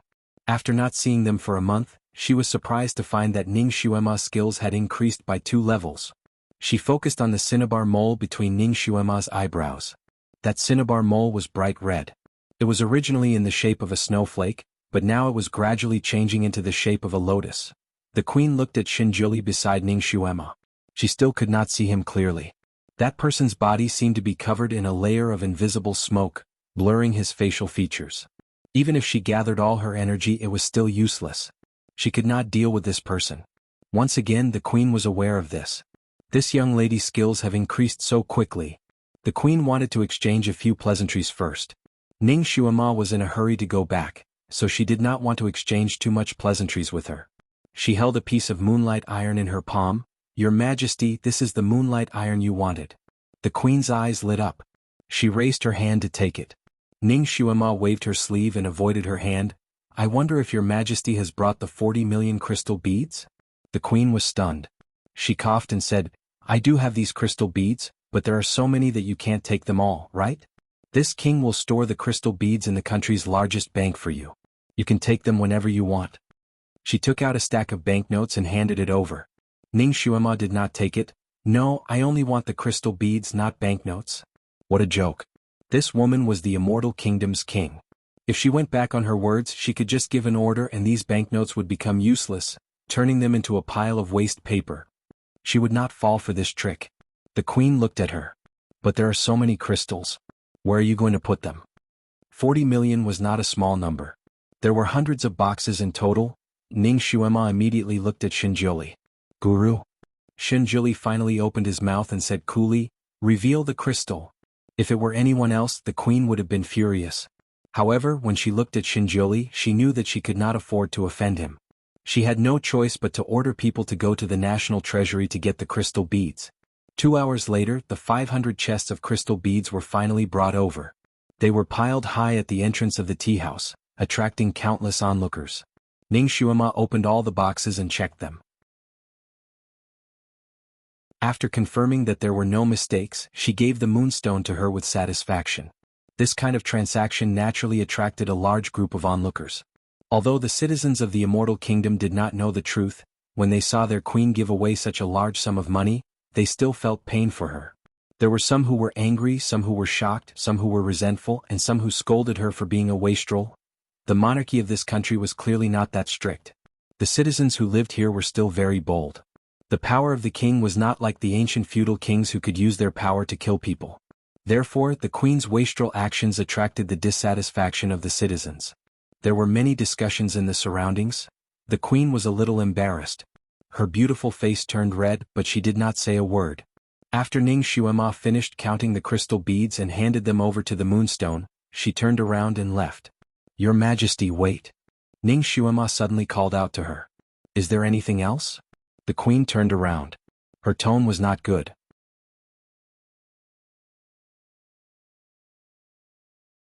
Chapter 925. Ning Xuema pointed at the boxes and revealed a faint smile. "Xuema will only keep 200 boxes of these crystal beads. I'll return the rest to your Majesty and treat it as making a new friend."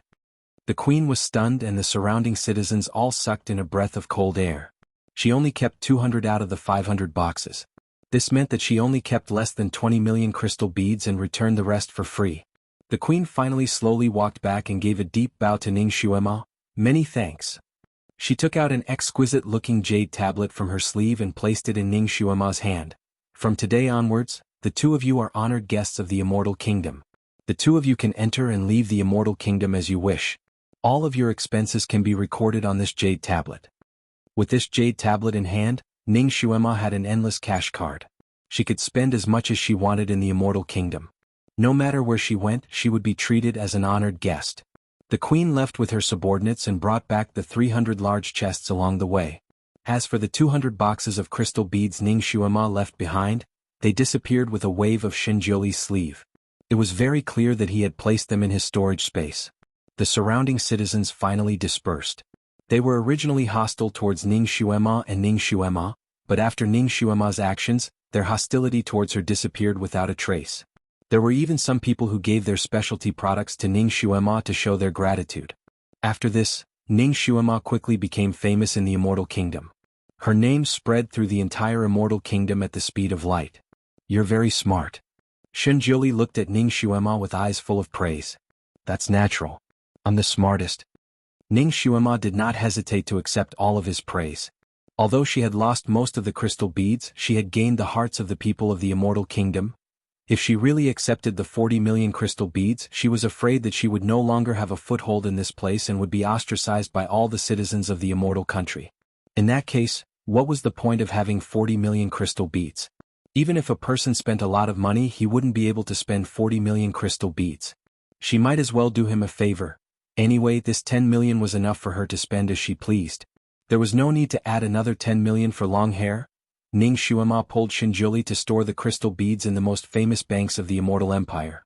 She was already famous, and the shop assistants and shopkeepers in the bank were extremely respectful to her, and they liked her very much.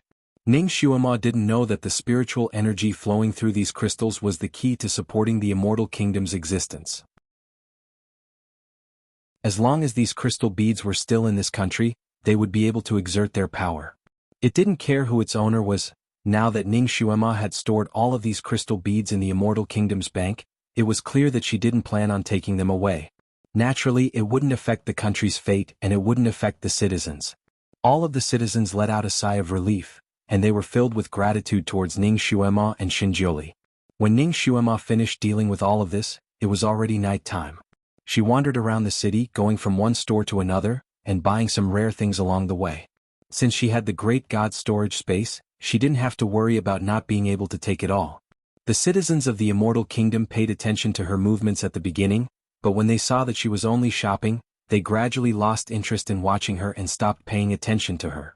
In the end, Ning Xuema went to the shop of the sword forger.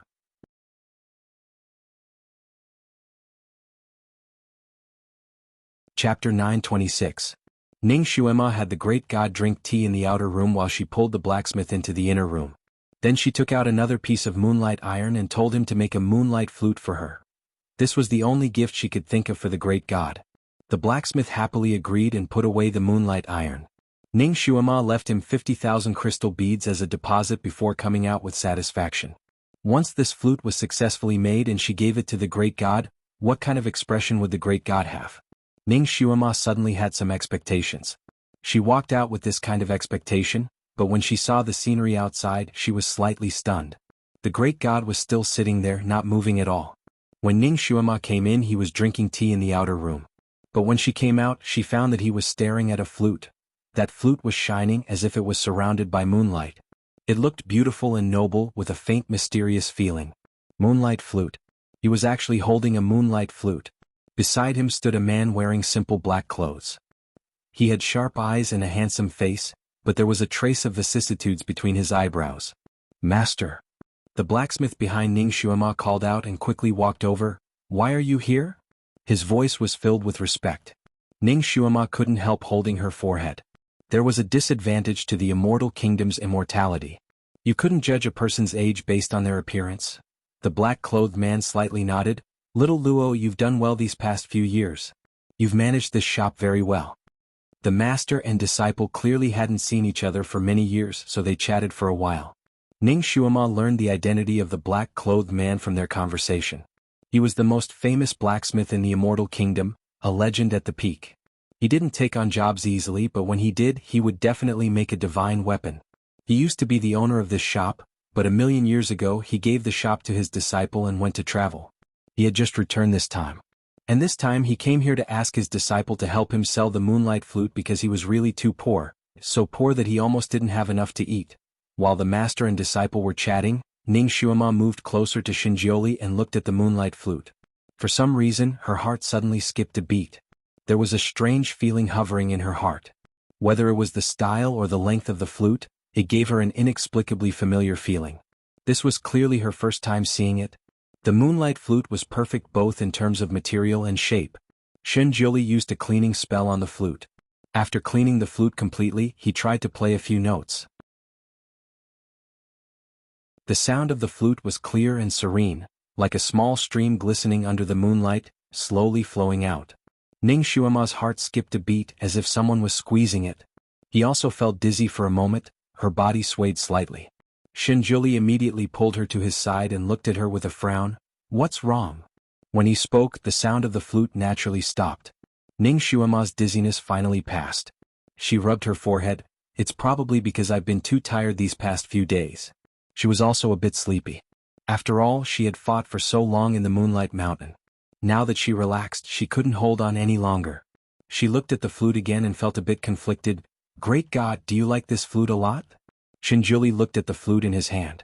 He always liked to make his own instruments, so he didn't like any other instruments.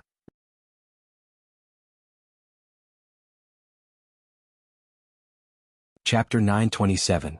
Strangely enough, the moment Xinjiuli saw the flute, he felt a strange feeling in his heart. It was a feeling of familiarity and bitterness at the same time. It was an indescribable feeling in his heart. He liked this flute. He liked it the moment he saw it. When he heard Ning Xuema's question, he nodded slightly. "Not bad, I like it." He looked up at the black-clothed swordsmith. "Your flute?" He was about to ask how many crystals the flute was worth when he saw the expression on the black-clothed swordsmith's face. He frowned. The black-clothed swordsmith stared at Ning Xuema. His eyes were filled with surprise. His mouth opened and closed. Finally he said, You're finally here. I've been looking for you all these years." Ning Xuema, Xinjiuli, his disciple, the blue-clothed swordsmith. "Master, did you get the wrong person?" The black-clothed swordsmith rushed over. "Miss, I've been looking for you for 1,000,000 years. After you asked me to make this flute, I've been keeping it with me. I've been waiting for you to come and take it back. I've been waiting for years, but you never came. You never came." I had no choice but to go out and look for you. But I don't know your name or where you came from. He was so excited that he was incoherent. A faint white light appeared in front of him, preventing him from moving forward. Shinjuli's cold voice sounded. You've got the wrong person. Ning Xuema's face was filled with black lines from his words. 1,000,000 years ago? 1,000,000 years ago she was just a speck of dust in the universe? Master, you've got the wrong person. Ning Xuema also spoke up. She looked at the black-clothed swordsmith sympathetically. The black-clothed swordsmith had probably been looking for her for too long. He actually mistook her for someone from 1,000,000 years ago. How pitiful. He had been looking for her for 1,000,000 years, but he was probably hysterical. When Ning Xuema spoke, the black-clothed swordsmith stopped in his tracks and looked at her in shock. You really aren't her? Ning Xuema shook her head. I don't know who you're talking about, but I'm definitely not her. She was only 14 years old. How could she be related to a person from 1,000,000 years ago? Even if the way time was calculated here was different from the way she came from, where 1 year was 1 day on the other side, then the 1,000,000 years he spoke of was 3,000 years ago on the other side of the continent. Shinjuli's eyes flickered as they landed on the black-robed swordsmith. The person who asked you to forge this flute 1,000,000 years ago was a woman who looked like her? Are you sure? The black-clothed swordsmith studied Ning Xuema again. He was also unsure.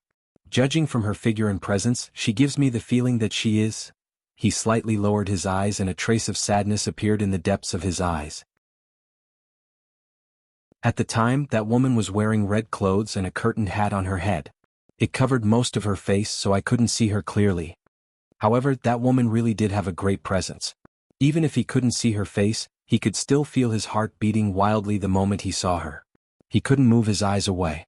That woman came alone. She first came to his shop to ask about the moonlight iron.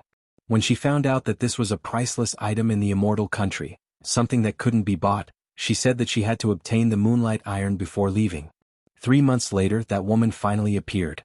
She was extremely thin and her body was covered in blood. As soon as she arrived, she fainted in front of his shop. He was the one who saved that woman and brought her back to the shop.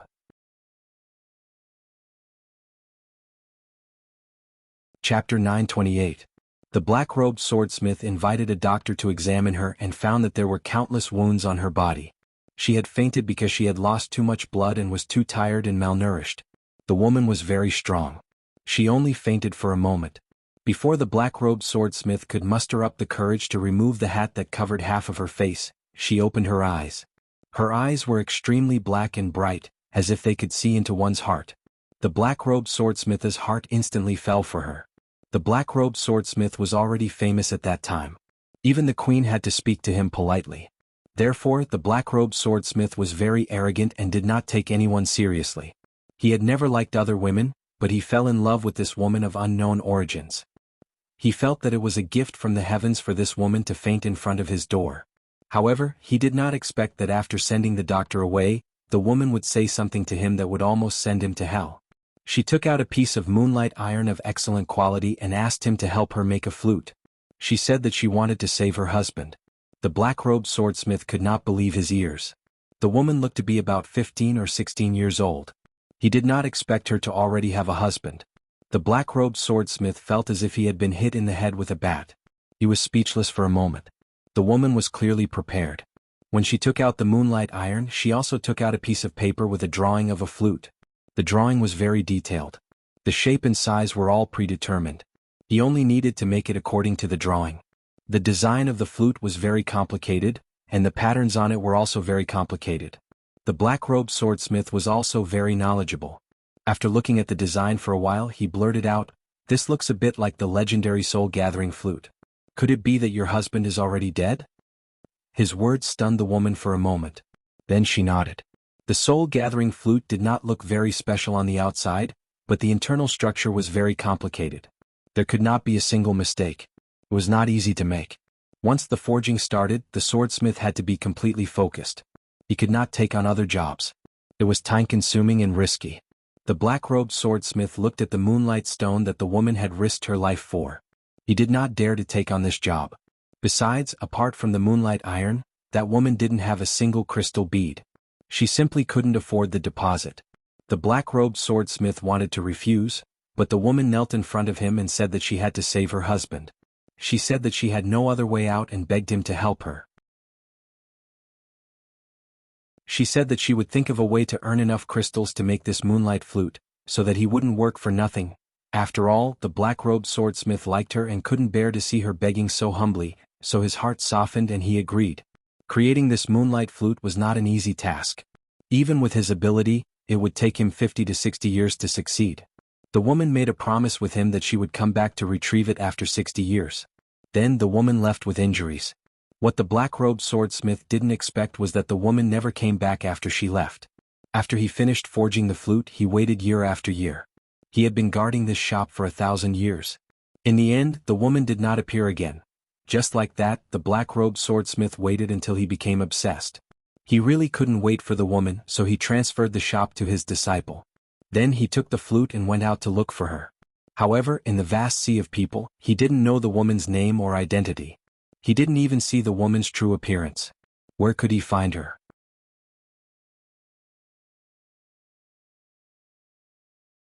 Chapter 929. Over the years, he had traveled to countless continents and countless countries, but there was no news of that woman. In the beginning, he would often contact his disciple and ask him to keep an eye out for that woman. After repeated disappointment, he finally stopped contacting her so frequently and only contacted her once every 3 to 5 years. He had been wandering until he was penniless. It was only when he was truly in despair that he finally returned to this shop. 1,000,000 years had passed and he felt that the woman would definitely not come back. There was a high chance that she had met with some mishap. Although he was sad and regretful, there was nothing he could do. This flute had changed his life and left him with a psychological trauma. Thus, he decided to return to the shop and ask his disciple to find a suitable customer for this flute to sell. He did not expect to find Shinjuli sitting there drinking tea as soon as he entered. He looked like he was leisurely waiting for someone. Although Shinjuli had used a spell to hide his face, his aura was still there. One look and one could tell that he was not an ordinary person. Out of curiosity, he took out the moonlight flute and approached Shinjuli to ask if he was interested in the moonlight flute. Shinjuli was bored waiting outside. When the black-robed swordsmith approached him, he discreetly separated him. When he heard the words moonlight flute, his heart skipped a beat. He was slightly interested and asked the man to take it out to take a look. He had just received it and had not had time to study it when Ning Xuema came out. This was the black-robed swordsmith's experience. He briefly recounted his experience to Ning Xuema and Shinjuli. Ning Xuema and Shinjuli did not take it to heart.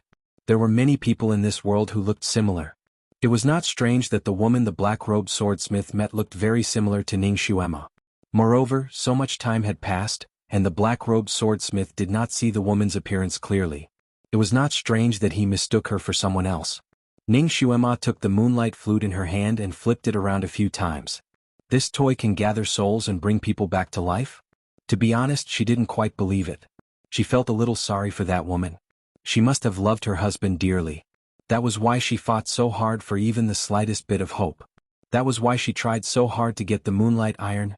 Ning Xuema had just come down from Moonlight Mountain, so she naturally knew how difficult it was to find this thing. She didn't feel sad up there because Shinjuli was by her side. But that woman was all alone. Ning Xuema seemed to be able to imagine the woman killing the Moonlight Pterosaur on the Moonlight Mountain alone, turning over the rocks one by one. It was a pity that Moonlight Xiao, whom she had risked her life for, had never come to take it. Needless to say, she must have met with an accident during this period of time. Perhaps she had gone with her husband. Or perhaps she had been plotted against and died. Ning Xuema held the moonlight flute in her hand. There was a special feeling in her heart that she didn't want to put down. Great God, do you like it? Ning Xuema wanted to ask for Shinjuli's opinion first. Shinjuli did not take it to heart. He was not interested in something that a woman had exchanged her life for. Therefore he shook his head slightly. The black-robed swordsmith looked disappointed. He had mixed feelings about this flute. He did not want to see it again, but he also wanted to find a suitable buyer for it. If the man and woman in front of him bought this flute, it would not be a disgrace to it. He did not expect that the man was not interested.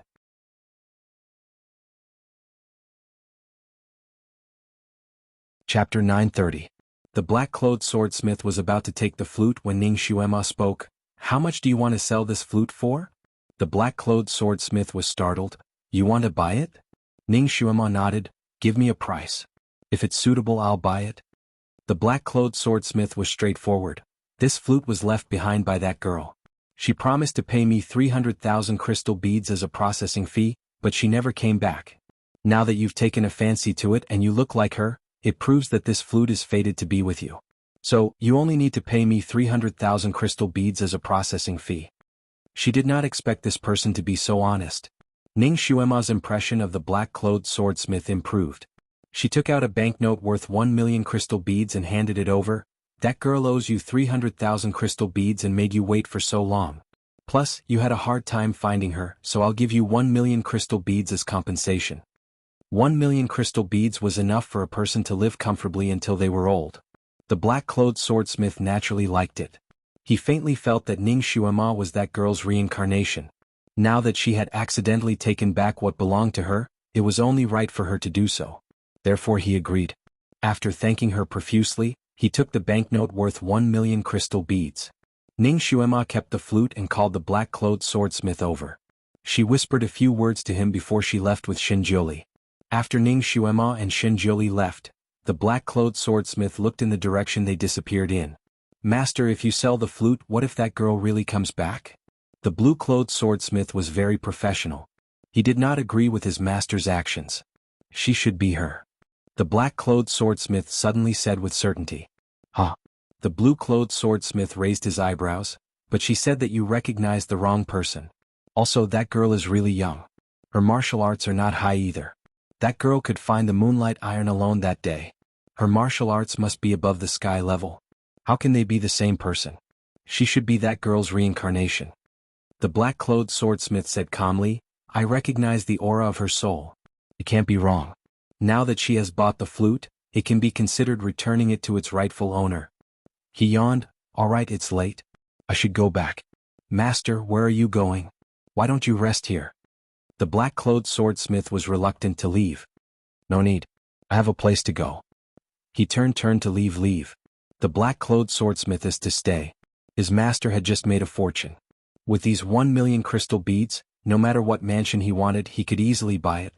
He wouldn't have to suffer the pain of wandering anymore. It was time for him to have a good rest.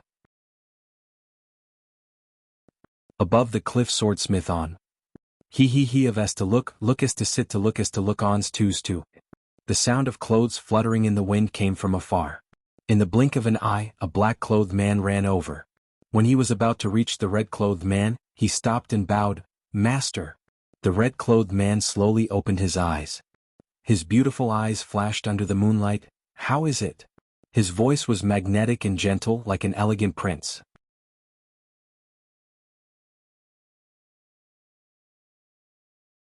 Chapter 931. Young Miss Ning is indeed interested in that flute and has already bought it. The black-clothed man reported. The red-clothed man's eyes flashed slightly and then he nodded. Are you sure she has that flute? The man beside her didn't take it away for her? The black-clothed man revealed a faint smile. He didn't. This subordinate showed it to the man beside her first, and only after he saw it did it fall into young Miss Ning's hands, so he naturally wouldn't be suspicious. Moreover, that flute really isn't anything special, so he shouldn't steal it from young Miss Ning's hands.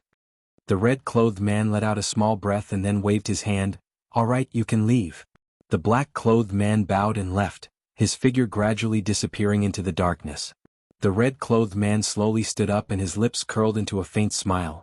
Momo, that was originally yours and now it has finally returned to its rightful owner. I hope you can remember the past soon. I hope you can recover your previous identity. Momo. He called out this name again and again in a low voice. His voice was filled with joy and pain as if this name made his heart ache. However, every time he called it, there would be a lingering fragrance. He looked down at the black wave zither in his embrace. He was only one step away. Just one more step and he would succeed. He suddenly sensed something and slightly knit his brows. His body flashed as he disappeared from the large rock. Inside the immortal country's imperial palace. The queen was currently anxiously walking around in circles outside a luxurious house. The door to the luxurious house was tightly shut and there wasn't a single sound coming from inside. Big brother Shui, I've obtained the moonlight iron. Do you want to come out and take a look? After a while she said this again outside the door. She lowered her voice out of fear of disturbing the person cultivating inside. Of course, she still did not receive a response from the person inside. Did something happen to him in there? Otherwise, If he heard that the moonlight iron that he had been longing for was in his hands, he should have come out. The queen's heart was burning with anxiety and her palm couldn't help but press against the thin door. She could open this door with a push, but her big brother Shui clearly said that he was not to be disturbed during his closed-door cultivation, otherwise there would be consequences. What should she do? What should she do? She was so anxious that she was like an ant on a hot pan. After calling out several times and going around in circles, she finally couldn't take it anymore. She would gently push open the door and secretly take a look. As long as she was sure that he was fine, she could wait outside with peace of mind. She mustered her courage and pressed her palm on the door again. Just as she was about to push it, the door suddenly opened on its own. A figure in red stood in front of the door and looked at her lazily. "Your Majesty." The queen took a step back and then rushed forward a few steps. She raised her hand to grab his hand. "Brother Shui, you scared me to death. I thought you—" She didn't finish her words because she grabbed empty air. The man in red simply lifted his sleeve and easily avoided her hand. He took a step back, but his posture was still elegant. "Your Majesty, why are you looking for me in such a hurry?" A hint of hurt flashed through the queen's eyes. He was neither too close nor too far away from her. That distance was just right. Not only did it not make her fall out with him, it also made her heart itch. She had never been so madly infatuated with a man before. For him she was willing to risk her life. Normally she wasn't easy to get along with and was even a little irritable. However, in front of him she couldn't help but act like a lady.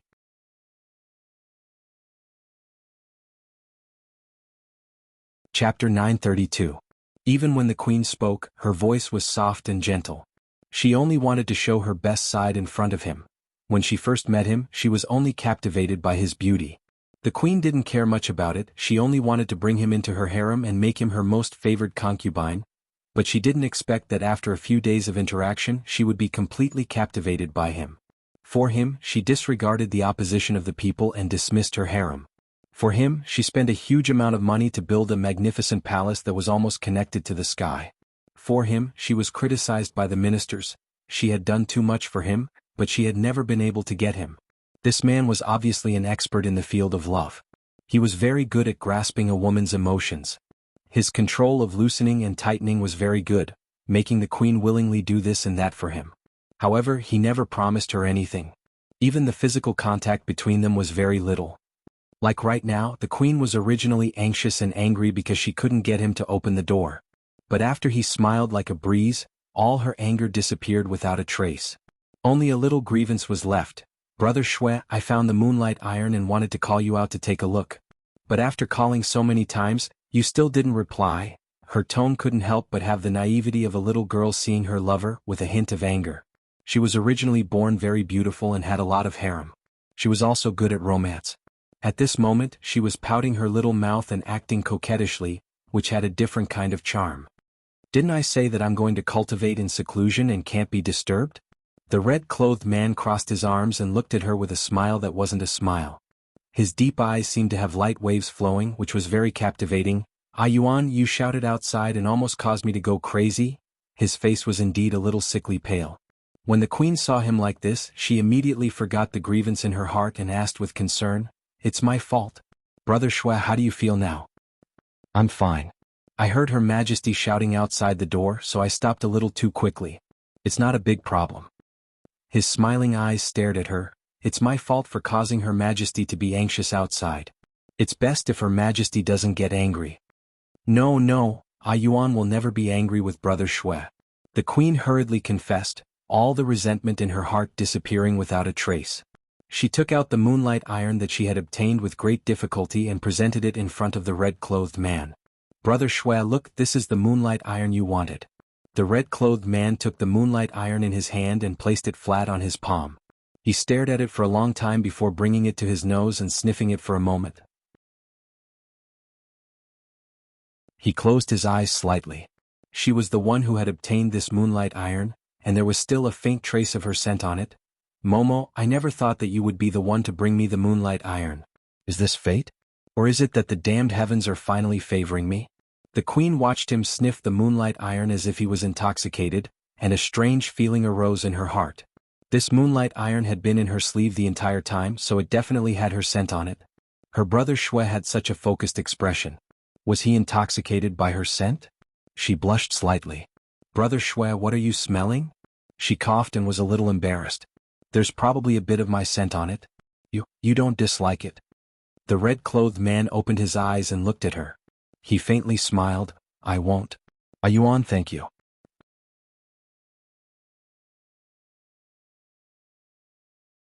Chapter 933. Thank you for bringing me the moonlight iron with her unique scent. It really can't be any better. His smile was as dazzling as a pearl, and the queen was stunned again. After a while she found her voice again. No need to be polite. Brother Shui, you don't need to be polite with me. For you, I'm willing to do anything. The red-clothed man smiled again and moved to the side to open the door, indicating for her to come in. In order to repay your majesty, let me play a song for your majesty. Today's Brother Shui was not just gentle to her. The queen felt her heart blooming one by one as she entered the room in a daze. Your majesty, please sit. The red-clothed man raised his hand and brought over a red agate-like praying mat for her. Brother Shui, I already said you don't need to be so polite with me. I can do it myself. The queen was completely confused by the red-clothed man's sudden attentiveness. She immediately sat down on the praying mat and shyly looked at him. Brother Shui, what song do you want to play? Actually, she said 2 words but the rest stopped. She couldn't say it no matter what. Actually what? The red-clothed man sat in front of her and casually plucked the zither strings. He looked up to ask her. Actually, this king really likes to listen to zither music? The queen said against her will.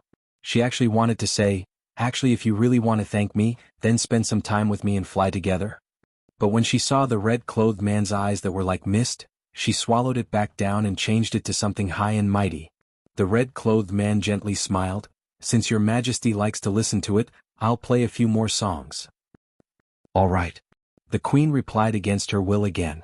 She actually wanted to push him down.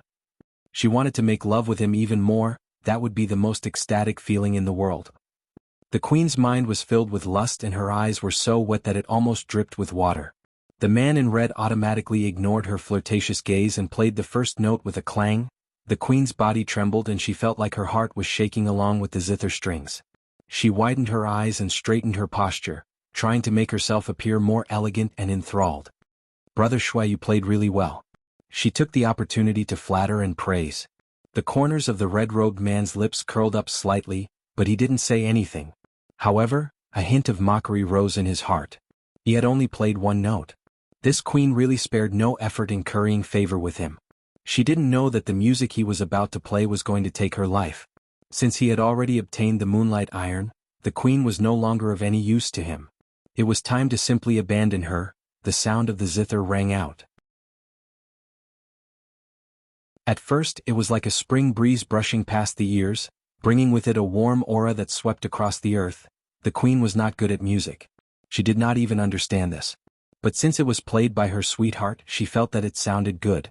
The gentle sound of the zither seemed to be playing with her heart, making her fragile heart rise and fall with the zither music. This feeling was truly unique. The queen only felt as if her heart was being gently kneaded by a hand, and every knead made her blood flow faster. Brother Shui, she said in a low voice as if she was intoxicated. The red-clothed man ignored her and continued to play the zither. His snow-white fingers gently stroked the zither strings, looking elegant and relaxed.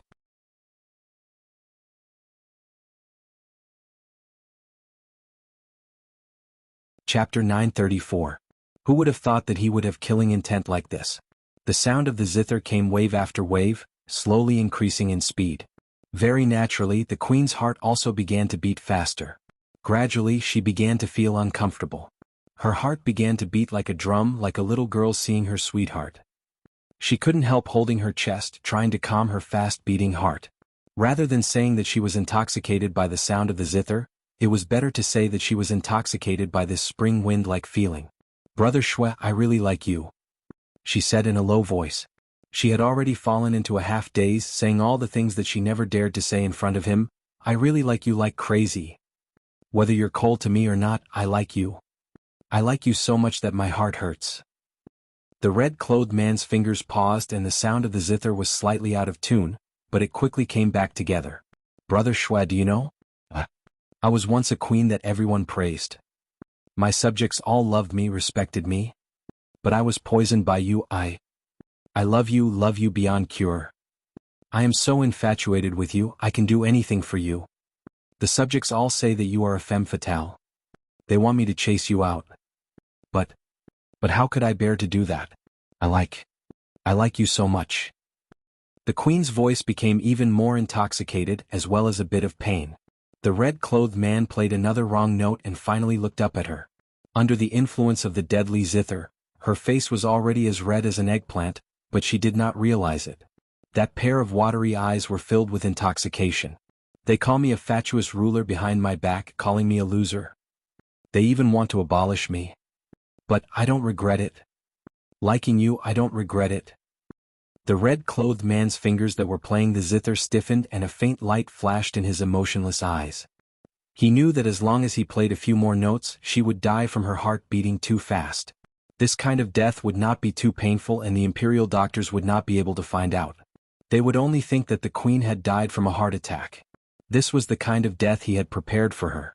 But after hearing her words, he suddenly felt like he could not do it. He was not a kind-hearted person and his sympathy was pitiful. There were very few times when he could not bear it. But now he couldn't bear to do it. He seemed to see a shadow of himself in the queen, to love someone madly, to love someone at all costs, but to not get a response. If he killed her now, it would be the same as killing his past self. Finally, his fingertips paused slightly, and the sound of the zither suddenly changed. It changed to a different tune and the tinkling sound flowed out in the room. The melody was soothing like a lullaby. The queen's heart, which was about to jump out of her chest, finally slowed down and returned to normal. She had no idea that she had just walked through the gates of hell. At this moment, the sound of the zither made her feel sleepy. She sat there and nodded. Go to sleep, go to sleep. When you wake up, you'll forget everything and then there'll be nothing left. The man in red's voice seemed to come from thousands of miles away, following the sound of the zither into her ears. This made her even more sleepy. She could barely keep her eyelids open, but she still forced herself to stay awake. She mumbled, "No. I don't want to forget. I won't forget you."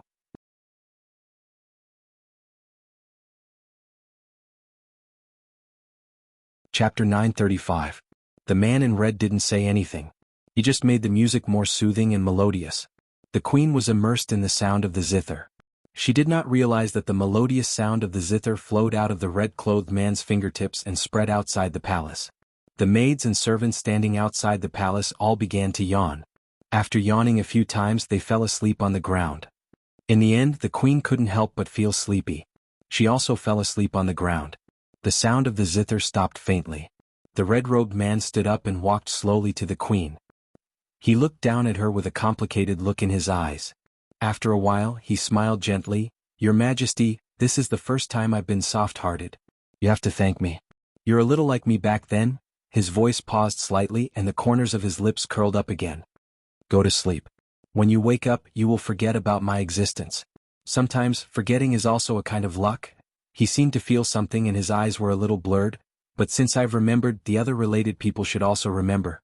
How can they let me live in hell while they live happily?" His voice was cold. Whether it's bitterness or laughter, love or not, there has to be a result. "So, Momo, you have to remember too." He walked out without looking back. He didn't even bother to look at the queen lying on the ground. After a long time, the queen finally woke up from her deep sleep. She was shocked when she woke up. Why was she sleeping on the ground? She jumped up and looked around. She was unfamiliar with the layout here. She raised her hand and rubbed her forehead. She had a terrible headache, as if something in her head had been forcibly taken away. She walked around the room like a whirlwind and was furious. Who built such a luxurious and expensive palace? Didn't they know that her treasury was a little tight now? The problem was, why was she sleeping on the ground instead of the big bed next to her? The queen was very angry. The consequences were very serious. She first called for people in the room. When no one came, she was angry and surprised. She opened the door and looked outside. She was speechless. Her servants were sprawled all over the floor, sleeping in disarray. Was there an invasion? Was someone plotting against the royal family? After a period of chaos, she finally woke up the guards and maids. When she questioned them, they were even more confused than she was. None of them could remember how they got here. The queen hurriedly went down the tall building with a head full of question marks and summoned all the civil and military officials. It took her a day to finally figure out the terrible things she had done in the past 20 years. She had almost ruined the entire country for a boy toy. The queen wanted to bang her head against the wall. She did not understand why she was so obsessed. But when she thought about it carefully, she had no impression of that man at all. She wanted to find that man. She wanted to see what kind of person he was to be able to make her like this. But she had forgotten what that person looked like, and none of her maids and attendants remembered. That red-clothed man had lived in seclusion for 20 years, and very few people had seen him. The civil and military officials had only heard of him, but they had never seen him before. Therefore, even if the queen wanted to find him again, she had no way to do it. The queen felt that she had suffered a loss and ordered a nationwide search for this man.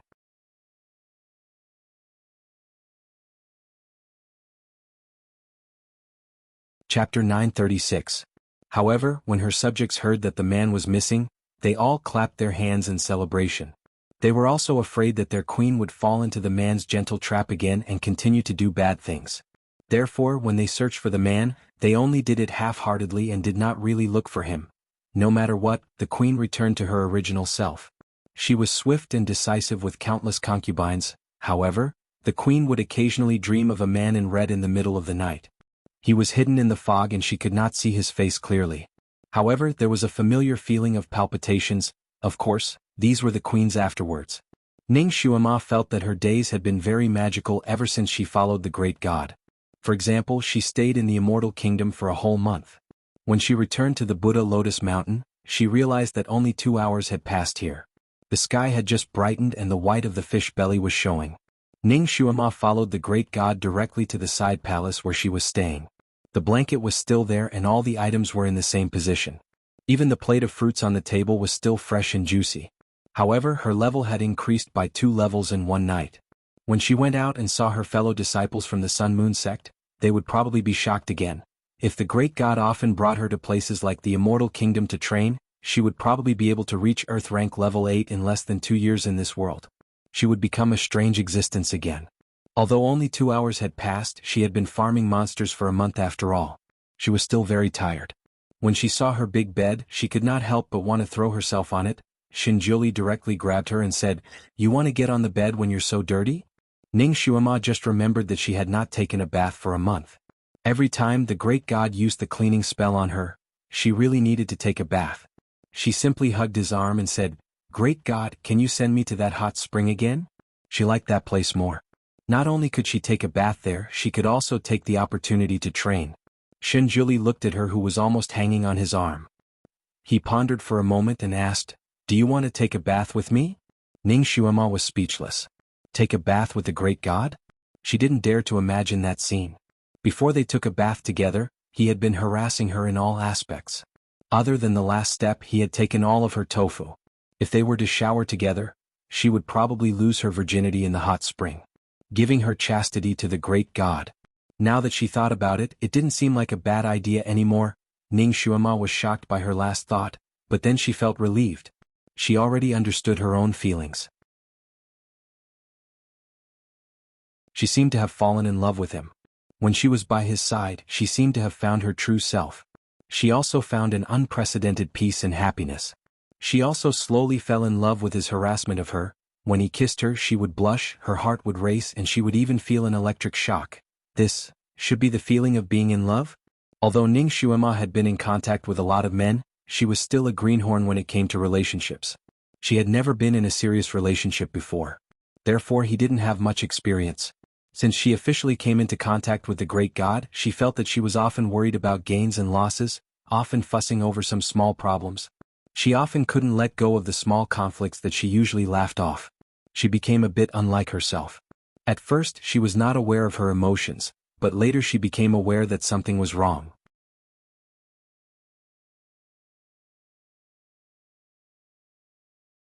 Chapter 937. She must have fallen in love with the great god, right?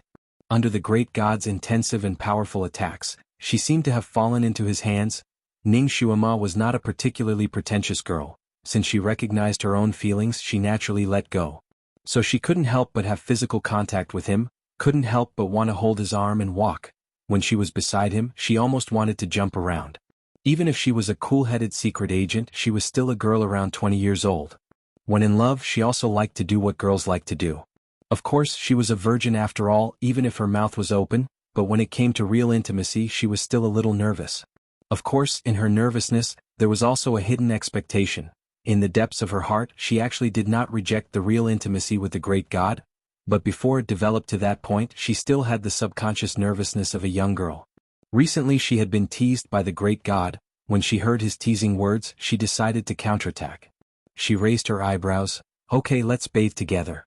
But, great god, can you control yourself? Shinjuli. Before he met her, he didn't have this kind of desire. He always felt that his willpower was strong. But after being with her, he felt that it was getting harder and harder to control himself. That feeling was like a magnet meeting another magnet. He couldn't help but want to get closer and closer. It was as if she was originally a part of his ribs, and he wanted to fuse her completely into his bones and blood. At Moonlight Mountain, when he took advantage of her, he had the tendency to lose control. He used a lot of self-control to barely control himself. If he really took a hot spring bath with her now, he couldn't guarantee that he wouldn't lose control and want her. So, forget it. He waved his sleeve, a light wave flashed across Ningxuema's body, and a cleaning technique washed her body clean of any dust. Okay, go to sleep. He simply said these 4 words, turned around and left. Ningxuema. The great god ran away because of her teasing? In fact, she wanted to take a bath by herself. She didn't really want to take a bath with him. She didn't expect the great god to run away. It seems that the saying is true, when the enemy advances, I retreat. When he was teasing her, the more she couldn't let go, the happier he was. The moment she retaliated, he retreated. It turned out that the Almighty only had a bad mouth when he had no principles. Then in the future when he teased her again, she would not hold back and tease him back. She would be able to beat him back. Ningxuema could almost imagine the look on the Almighty's face after she flirted with him. Humming a little tune, he fell onto the big bed. Under the soft blanket, she felt as if she was floating on a cloud of happiness. She couldn't help but roll around on the big bed a few times. Shinjuli, Shinjuli. She muttered his name in her heart, as if saying this name would leave a fragrance in her mouth and make her heart bubble. She lay on the big bed and unknowingly fell asleep. Ningxuema felt like she was walking on a mountain. This mountain was full of green peaks and peaks. It was full of spiritual energy. This mountain looked vaguely familiar, as if she had seen it somewhere before. Ningxuema stood in front of a barren slope, staring at the small wildflowers in a daze. She vaguely remembered that the wildflowers seemed to be the place where a little fox lay.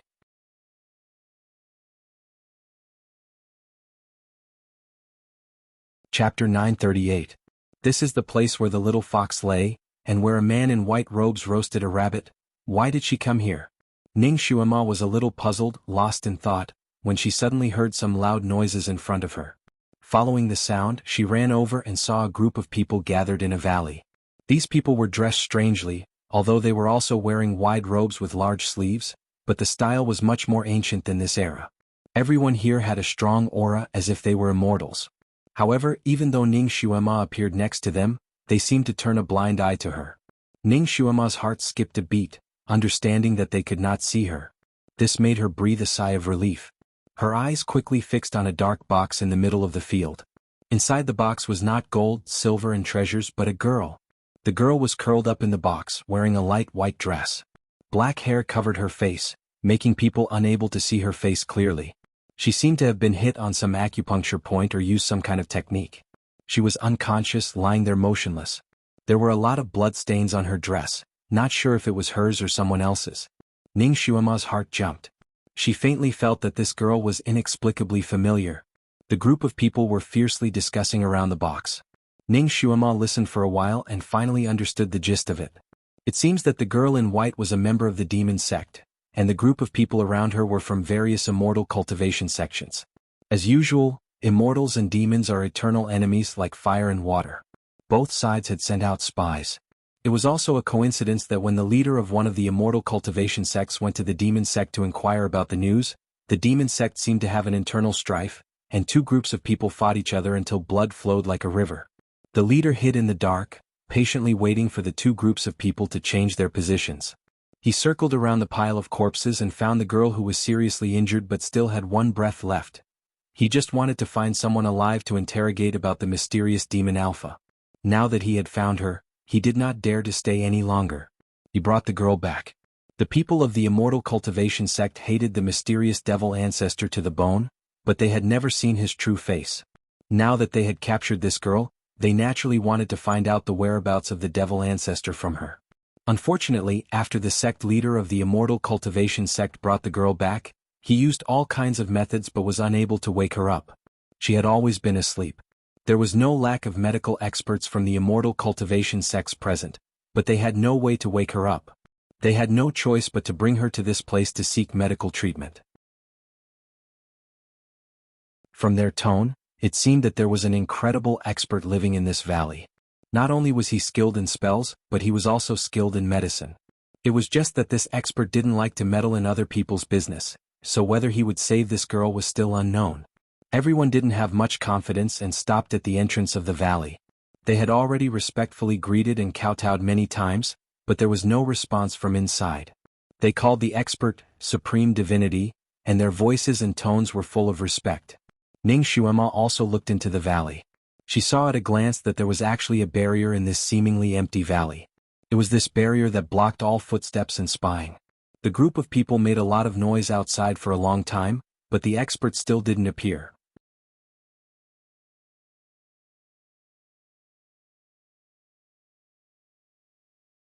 Chapter 939. However, the girl's aura was getting weaker and weaker. Someone became impatient. This girl looks like she's only in her teens. Her status in the devil realm is definitely not high. She might not know anything. Why do we have to go through so much trouble to save her? After one person spoke, several people responded, "That's right, that's right. It's not worth asking the Divine Lord for her. Let's just kill her." "That's not a good idea. She's just a little girl. It's against the law of the celestial realm to kill her indiscriminately." Someone objected. "Even if she's a little girl, she's still a little girl from the devil realm. How many little girls from the cultivation world have died in the hands of the devil sect? Killing her is just the right way to seek justice for our fellow cultivators who died tragically. That's not right, that's not right. What's the difference between us and the devil sect?" The crowd was divided into two factions. Some wanted to kill her immediately, while others wanted to investigate thoroughly before making a decision. The two factions argued until their faces turned red. No one wanted to give in.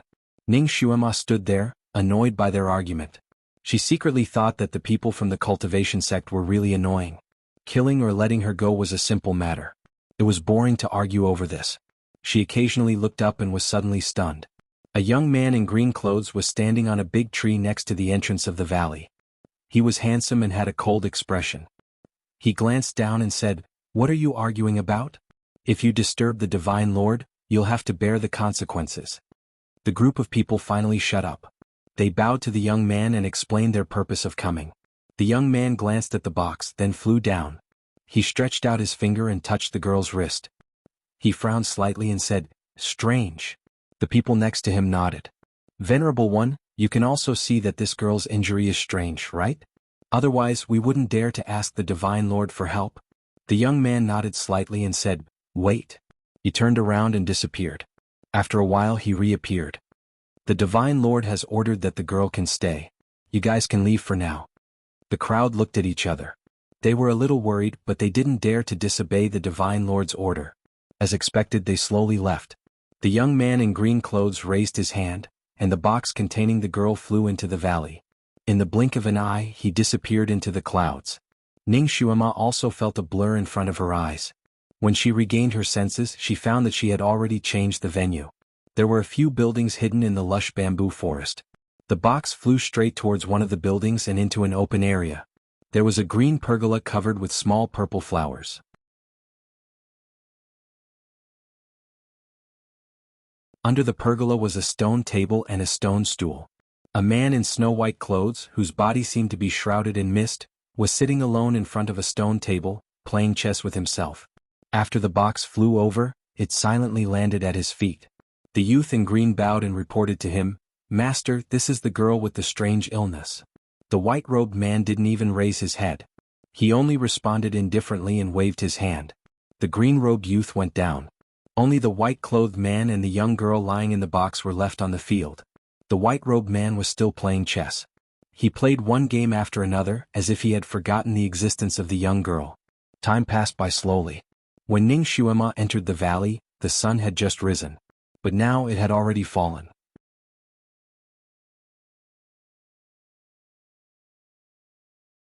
Chapter 940. A day passed by just like that. The man in white did not go to treat the girl, nor did he even look at her. The moon rose and it was as big as a round plate. It hung high above their heads and the moonlight gently embraced the earth. Everything was gentle under the moonlight. The man seemed to be tired after playing chess for an entire day. He raised his hand to keep the chessboard and stood up. He did not even look at the girl in the box and turned to leave. Ning Xuema, what was the meaning of this man in white? He took her in but left her here for an entire day. Now he just abandoned her and left. Wasn't he afraid that the girl would die here? She turned to look at the girl. The girl was still lying there in the same posture, not moving at all. Ning Xuema sighed in her heart. Luckily the girl was unconscious. If she was awake and maintained this posture she would be exhausted to death. She was about to walk over to check on the girl's illness when she saw the girl's eyelashes tremble slightly, and she slowly opened her eyes. Ning Xuema. This girl isn't pretending, right? What a strong willpower. The girl's eyes darted around. First she looked around. After a while, she moved her body and slowly stretched out her four limbs from the box. She was obviously numb from lying down, and there was a look of pain on her beautiful face. After a while, she cursed under her breath and sat up in the box. She looked around again and muttered something, as if she was scolding the man for being cold-blooded and not saving her. This girl was obviously not someone who scolded people often. She only said the same few words over and over again. She was about to stand up in the box when she suddenly saw something. Her body stiffened and she stopped there. Ning Xuema followed her gaze and saw the man in white sitting on a bamboo stool not far away, looking at her indifferently. The girl's face turned slightly red. She sat there helplessly, as if she did not know whether to continue lying down and pretend to be unconscious or to stand up. After a while, the girl suddenly jumped up and looked up at the man in white. "You found out that I was faking it?" She spoke in a preemptive tone. Her voice was like the first song of an oriole in the valley, delicate and crisp.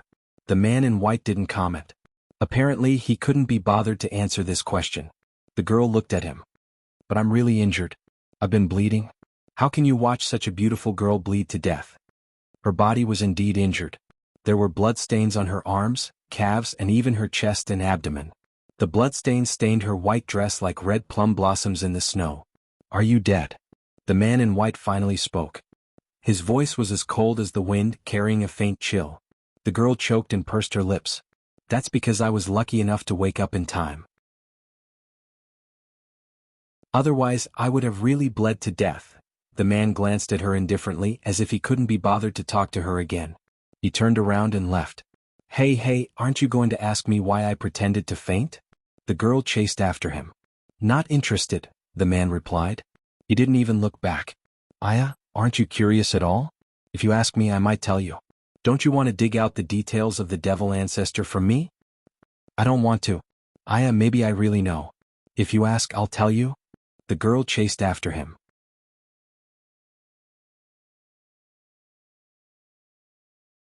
Chapter 941. She was injured and limped as she chased after him. Soon she lost track of the man. The shadows of the trees danced and the man's figure could no longer be seen. The girl finally stopped and sat down on a large rock. Although the wounds on her body had been treated, perhaps because she had moved too vigorously, the wounds had split open again. Blood dripped down drop by drop and soon, a small pool of blood had gathered where she was sitting. The girl stared at the pool of blood in a daze. Her black eyes were as deep as a pool of ink. No one knew what she was thinking. "Little girl, the Supreme Divinity wants you to leave Windhark Valley in 2 hours." The young man in green appeared out of nowhere and stood in front of the girl, looking down at her. The girl slowly raised her head. Under the moonlight, there seemed to be light flowing in her eyes. "He wants to chase me away?"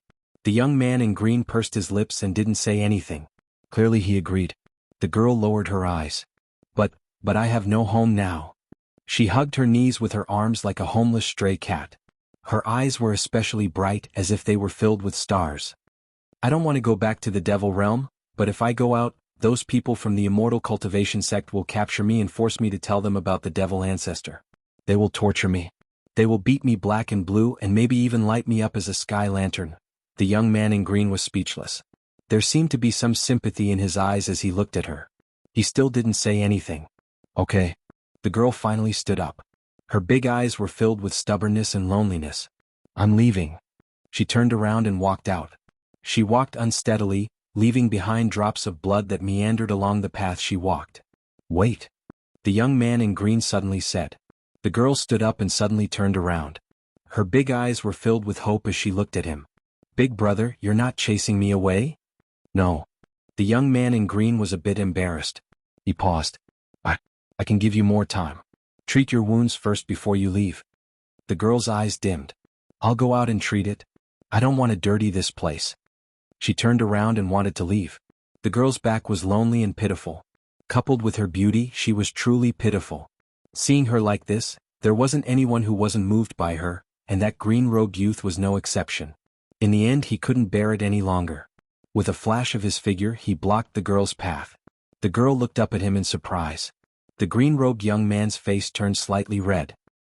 He extended his hand to her, and there was a bottle of medicine in his palm. "Your injuries are not light. Use this to stop the bleeding first. It's very effective." The girl smiled gratefully. "Thank you." She reached out to take the bottle of medicine, but before she could open it, her body suddenly shook violently and she fell to the ground with a plop. The medicine bottle in his hand fell to the ground and shattered into pieces. The green-robed youth jumped in fright and hurriedly looked at her. He found that the place where she had fallen, her forehead had knocked against a sharp stone, and blood was flowing out. Her eyes were tightly shut and she seemed to have fainted. The green-robed young man checked her pulse and his expression changed. He didn't care about anything else and hurriedly picked her up. His figure flashed and he flew towards a large hall. "Master." Ning Xuema finally realized that her vision changed according to the girl's position.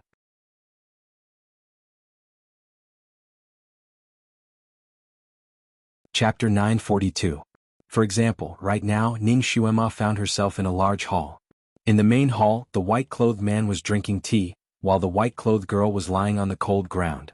The green-clothed youth was bending over and begging, "Master, she really fainted. Please save her. You can save her." The man in white was unmoved.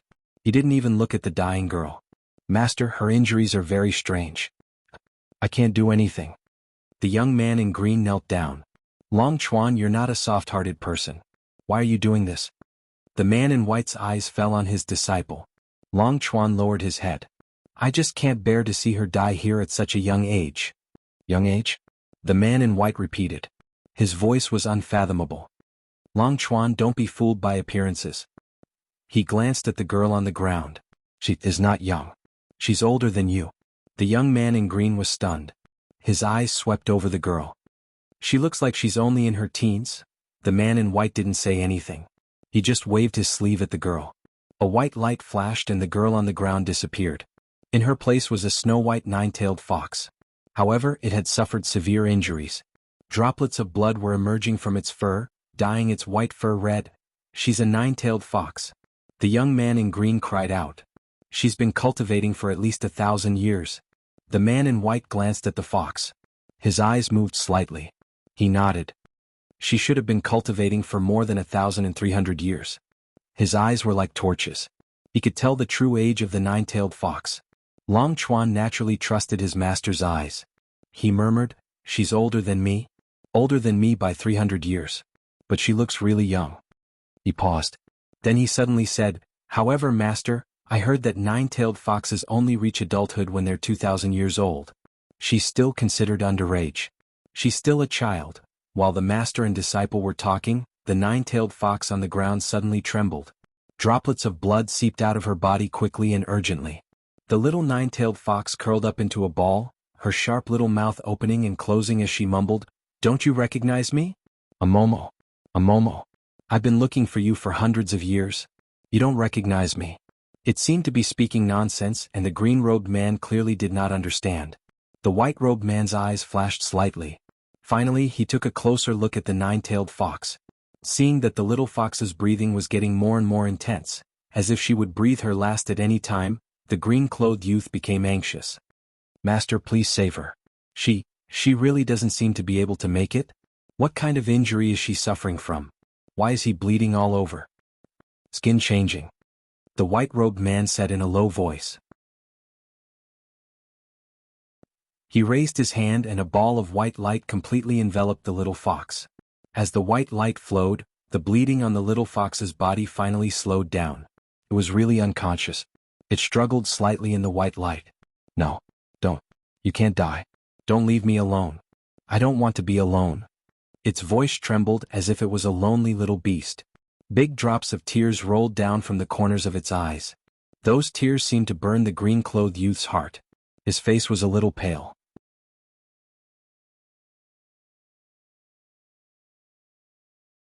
Chapter 943. Skin-changing technique? Heavens, she actually experienced the skin-changing technique? What did the people of the demon realm do to her? Treating a little girl like this? Get out! The white-clothed man spoke. His gaze was also sizing up the little fox, his eyebrows slightly furrowed under the mask. His fingertips continuously flicked the little fox's body, shooting wisps of wind at the little fox's body. Those wisps of wind were like silk threads, tightly wrapping around the little fox. The blue-clothed youth breathed a sigh of relief, knowing that his master was willing to save her. He looked at the little fox one more time, then turned around and walked out, considerately closing the hall's door, making it convenient for his master to heal the little fox's injuries. Ning Xuema's heart also surged like a storm. She had already recognized this girl as Shui Yimo, the red-clothed demoness who killed people with her zither while laughing. And although this white-clothed man was wearing a mask, she still recognized him. Great God, Shinjioli. Watching the great god heal Shui Yimo, Ning Xuema strangely didn't feel jealous. On the contrary, she felt somewhat gratified.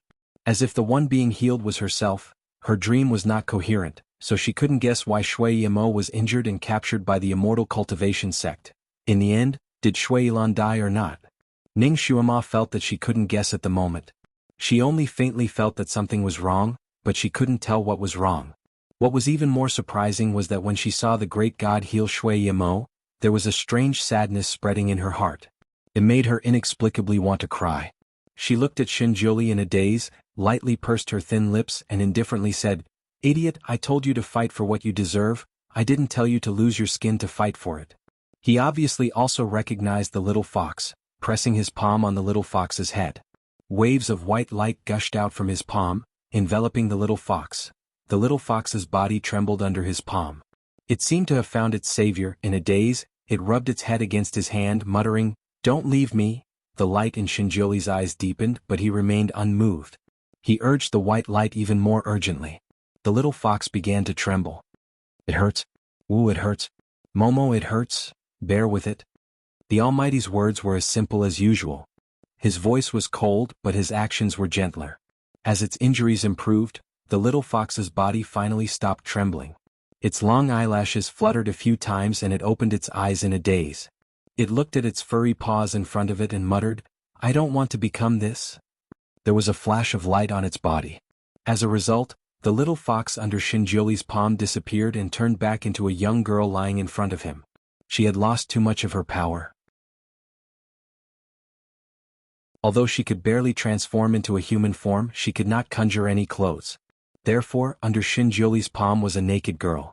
Her back was as clear as jade, her waist was as thin as a scallion, and her legs were as straight as a pencil. She appeared in Shinjioli's line of sight without any concealment.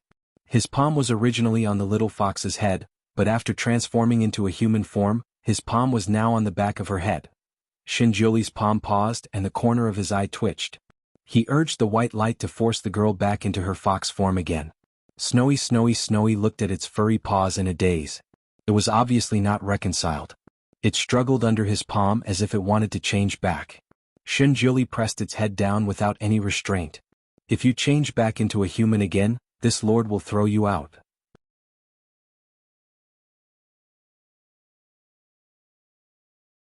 Chapter 944. The little fox's body stiffened. Sure enough, it didn't dare to struggle. It whimpered twice as if afraid that he would really throw it away. Then, it rubbed its sharp beak against his palm in a fawning manner. Shinjioli looked down at it for a moment, whispering, "You actually learned to act spoiled." This scene was somewhat heartwarming. Ning Xuema's heart suddenly felt somewhat warm. She couldn't help but take a step forward. With this step the scene changed again. Dense shade covered the sun. Lotus Lake was vast and boundless. Under the dense shade, Shinjuli was sitting by the lakeside fishing, his posture very leisurely. Shui Yimo energetically rushed over from afar, with Long Chuan closely chasing after her. Miss Shui, slow down. You can't disturb the Supreme God. Shui Yimo turned a deaf ear to Long Chuan's shouts. She gasped for breath as she rushed to Shinjuli's side. Supreme God, you want to drive me away? Shinjuli's eyes were fixed on the fishing rod, too lazy to look at her. Your injuries are already healed. What are you still doing here? Shui Yimo squatted beside him. But I'm already homeless. It has nothing to do with me. Supreme God, you can't be so cold-blooded. Even if you keep me here, I won't be able to eat much. I've already fasted, so I don't need to eat. This valley never keeps idle people whether they eat or not. I can do a lot of things. I don't eat idle food, so I can't be considered idle. Shui Yimo desperately fought for the right to stay, bargaining with him. I don't need anyone to work here. You can leave. Shinjuli remained unmoved. But if you can keep Long Chuan, why can't you keep me? We used to have a bit of friendship. He's my disciple, you're not. Shinjuli bluntly denied her. Then I'll take you as my master. Shui Yimo also threw caution to the wind. No. Shinjuli was straightforward. Shui Yimo was anxious. She couldn't help but raise her hand to pull at his sleeve. Why can't you take me? I'm so smart. Shinjuli raised his sleeve, causing Shui Yimo's hand to fall on empty air. He finally glanced sideways at her, his eyes faintly displeased. Don't carelessly pull a man's sleeve. Didn't your parents teach you? Shui Yimo pursed her lips. I don't have parents. I grew up in the demon realm, no one taught me. Shinjuli paused. So you know now? Shui Yimo nodded, her eyes blinking as she looked at him. Are you teaching me? Do you agree to accept me as your disciple? In your dreams. Shinjuli replied with 2 words. He was just casually teaching her the principles of life. He had no intention of taking her in as a disciple. What will it take for you to let me stay? Shui Yimo's eyes sparkled as she looked at him. Her eyes were sparkling and translucent, shining brightly under the sunlight. She wanted to tug at his sleeve again, but when she reached out, she retracted her hand. Her innocent little face carried a touch of tenderness, making people unable to help but feel pity for her. That green-robed youth clearly wanted to plead for Shui Yimo. He opened his mouth and mustered up his courage to say, Master, she looks quite pitiful. Why don't we keep her? She can also do chores like cleaning the courtyard. Do you want her to do something that can be done with a cleaning technique? Shinjuli didn't even turn his head, his voice cold. I don't keep useless people here. Shui Yimo was provoked by his last sentence. I'm useful, how can I be useless? Supreme Divinity, you can't look down on people. I have a lot of skills. What skills do you have? I can play the zither. You can't play as well as me. This won't do, change it.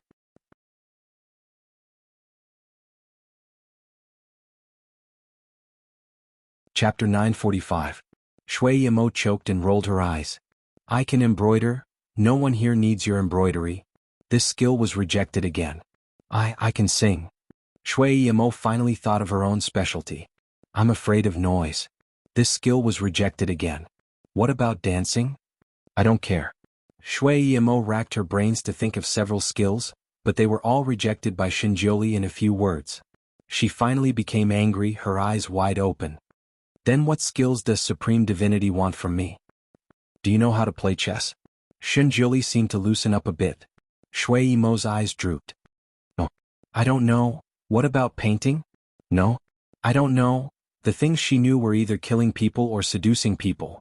The only thing she didn't learn was these elegant arts. Since you don't know, I won't keep you. Shinjuli's voice was cold and indifferent. You can go. Long Chuan, see the guest out. Shui Yimo was anxious. I can learn even if I don't know. I'm so smart, I'll be able to learn quickly. No one is born knowing these things, right? Supreme Divinity, please give me another chance. I don't have time to wait for someone to learn. Shinjuli raised his hand, and a silver-scaled fish was pulled out of the water. The fish wasn't small, and it desperately swung its tail on the hook. The fish fell into a nearby basket. Shui Yimo had an idea.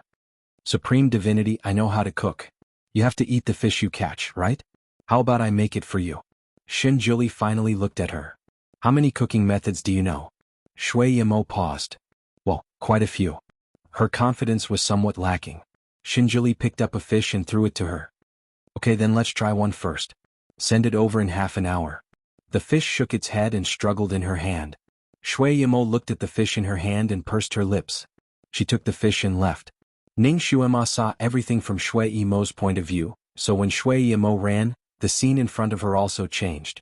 When she saw Shui Yimo's method of killing the fish, she couldn't help but cough. This Shui Yimo's method of doing things was surprisingly similar to his own. When killing a fish, he would first slap it unconscious, then scrape off its scales and remove its innards. It was obvious that she was not used to doing this kind of work. She was not very skilled at it and even scraped her hand when she was scraping the scales. Her fire magic seemed to be very strong. She opened her hand and a ball of flame immediately ignited the pile of firewood on the ground. She used her left hand to ignite the flame and her right hand to skewer the fish on the tree branch to roast it. Due to the unprofessional roasting method, the fish was not properly roasted. Several branches of the skewers broke off, and when the roasted fish fell onto her palm, it was scalded red. After a long while, Shui Yimo looked at the black fish in a daze, muttering in a low voice, "It's clearly the same cooking method as Lan Shan, so why can't I roast it properly? This fish. I'm afraid I won't be able to report back. This is the fish you roasted." That green-clothed youth had appeared behind Shui Yimo at some unknown time. Looking at the fish in her hand, his face was full of disbelief. Shui Yimo hung her head dejectedly and sat down with the fish in her hand. "I'm afraid it won't pass." The green-clothed youth looked at her rather sympathetically. "You don't need to report back for this fish. Otherwise, I'm afraid the Supreme God will directly throw you out. He hates it when people spoil his fish the most. But, if I don't report back, he'll kick me out. I really can't stay." She anxiously wrinkled her eyebrows. Her eyes were filled with tears as if she was about to cry. You're tuning in to the Han Li's Wuxia Adventures YouTube channel. We're so grateful for your support and don't forget to subscribe to join us on this incredible journey through captivating stories. Your generosity through donations truly makes a world of difference, as it's the primary source of revenue that allows me to expand and enhance this channel for you. Thank you from the bottom of my heart for being a part of this adventure.